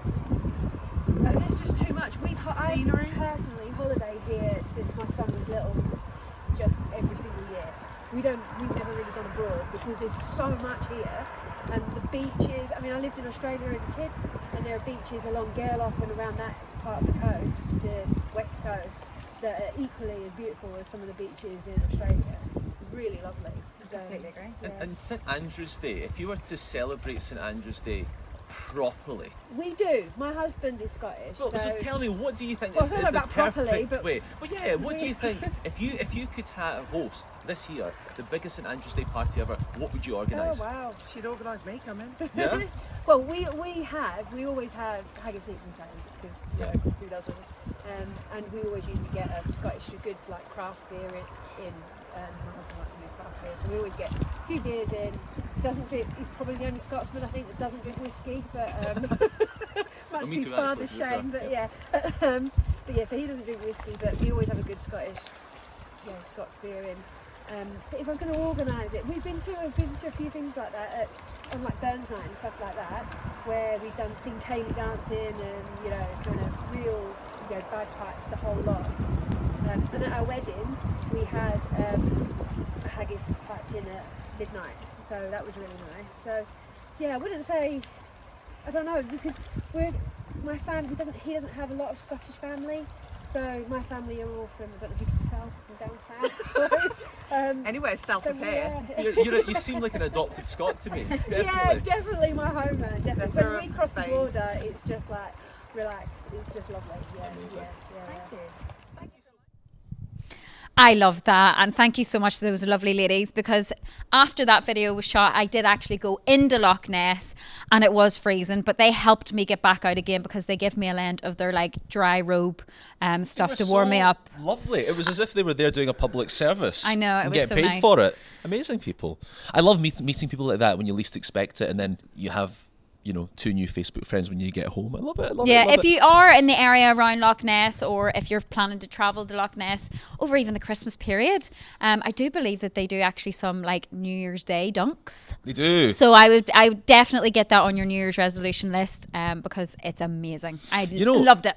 But this is St Andrew's Day, and have you ever been to St Andrews? I've never been to St Andrews. So St Andrews it's kind of like a parallel universe in a way, actually, because it's just loads of posh people from different corners of the world, but it's gorgeous. Beach or something like that, naked. Yes. And it's like a very popular thing to do on graduation day. Love that. Love that. Yeah, St Andrew's Day, St Andrews.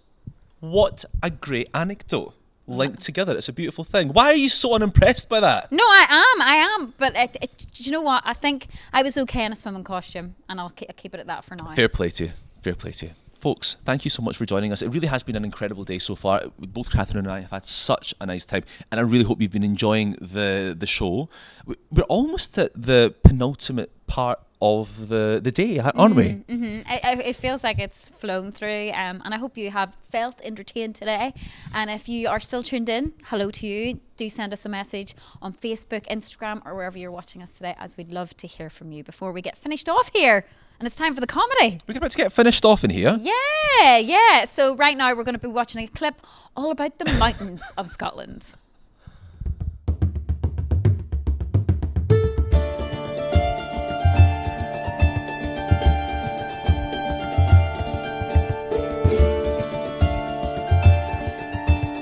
We're here at the Nevis Range, and Kathryn, would you believe it, half an hour ago, it was apparently lovely.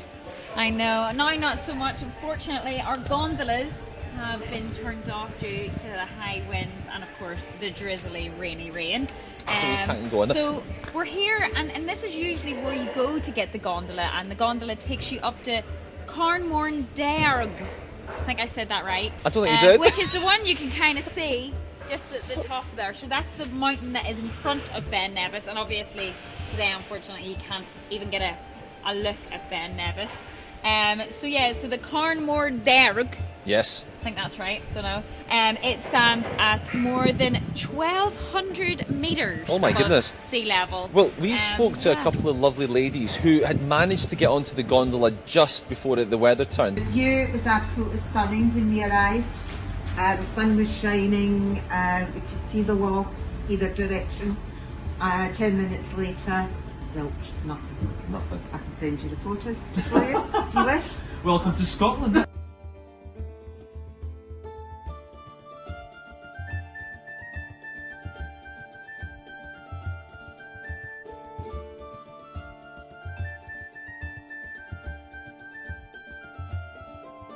I want to ask you, St Andrew's Day, how would you celebrate it? We usually have I organise a St Andrew's night. Go on, describe it to me. Well, we have the Does all hell break loose? drink. In a hall, dancing, raffles. More drink. More dancing. Fantastic. Well, less dancing. And a raffle. do you think it's a celebration we don't celebrate enough? Yes, we don't. We don't do it? No, we don't. We want to do something about that. No, we don't celebrate it enough. So what would you say to someone who's maybe watching this and thinking, I have never really done a big thing for St Andrew's Day? What would you suggest to them? People have got to want to come. Yeah. It's trying to get people organised to do it and to come. I think it's got to start in schools, and I think they are now doing it. When I went to school, about 10 years ago or something, you did not celebrate St Andrew's Day. You didn't wear tartan, you didn't do anything. You maybe recited a Burns poem in Burns, but that was it. But nowadays, the kids on St Andrew's Day wear a piece of tartan. Yeah. I've actually bought tartan headbands for my granddaughters Oh, to brilliant. wear. So it's becoming more of a trend now to celebrate it with every passing year. I think so, and I think if we keep the momentum going and building it up, then we will, I think, eventually celebrate it. Happy St Andrew's Day.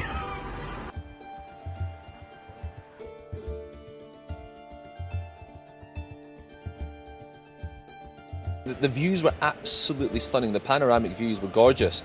And within about 10 minutes, the weather turned and they could see nothing. Yeah, I think that's Scotland, isn't it? I know, well, it is, I guess. But I imagine it would have been really cool to have seen two very different versions of that view within the space of 10 minutes.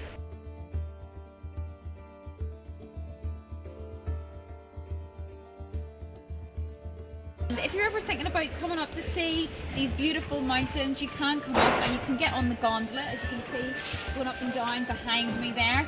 You can come and jump on that, and it can take you up on a lovely, picturesque journey to see the sights. And then there's a lovely restaurant up there, which apparently does good grub and beers.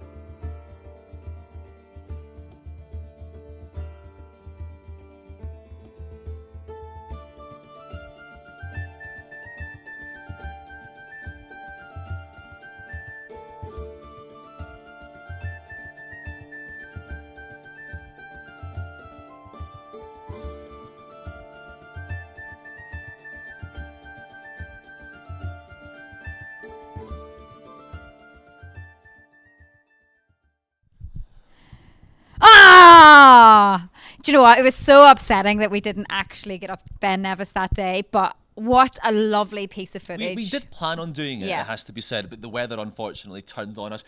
I felt 3 seconds before we turned up, so we couldn't, and they had to close it and shut it off. It was. I think it was the high winds, wasn't it? It was in the end? high winds. Yeah. But do you know what? Even just to see it, Even Bask in its glory. It's gorgeous. It really, really is such a stunning nook of Scotland, and you have to visit if you've never been before. Folks, I can't believe it. Kathryn, I can't believe it. We're at the end of the show. And how did we end the show? How the hell do you end the show? I don't know. I'm very upset about it. But listen, actually, to be fair, this is just the end of the first part of the show. The second part of the show continues in this room for the next couple of hours with live comedy from some of Scotland's top comedic talent. And if you're at home right now and you're thinking, oh my goodness, I want to get involved and I want to get right in and amongst that, well, not to worry, because we're going to be recording it and it will be on our social media feeds very, very, very soon. Caledonia Festival on Instagram, Caledonia Festival on Facebook, and on Twitter. Mm-hmm.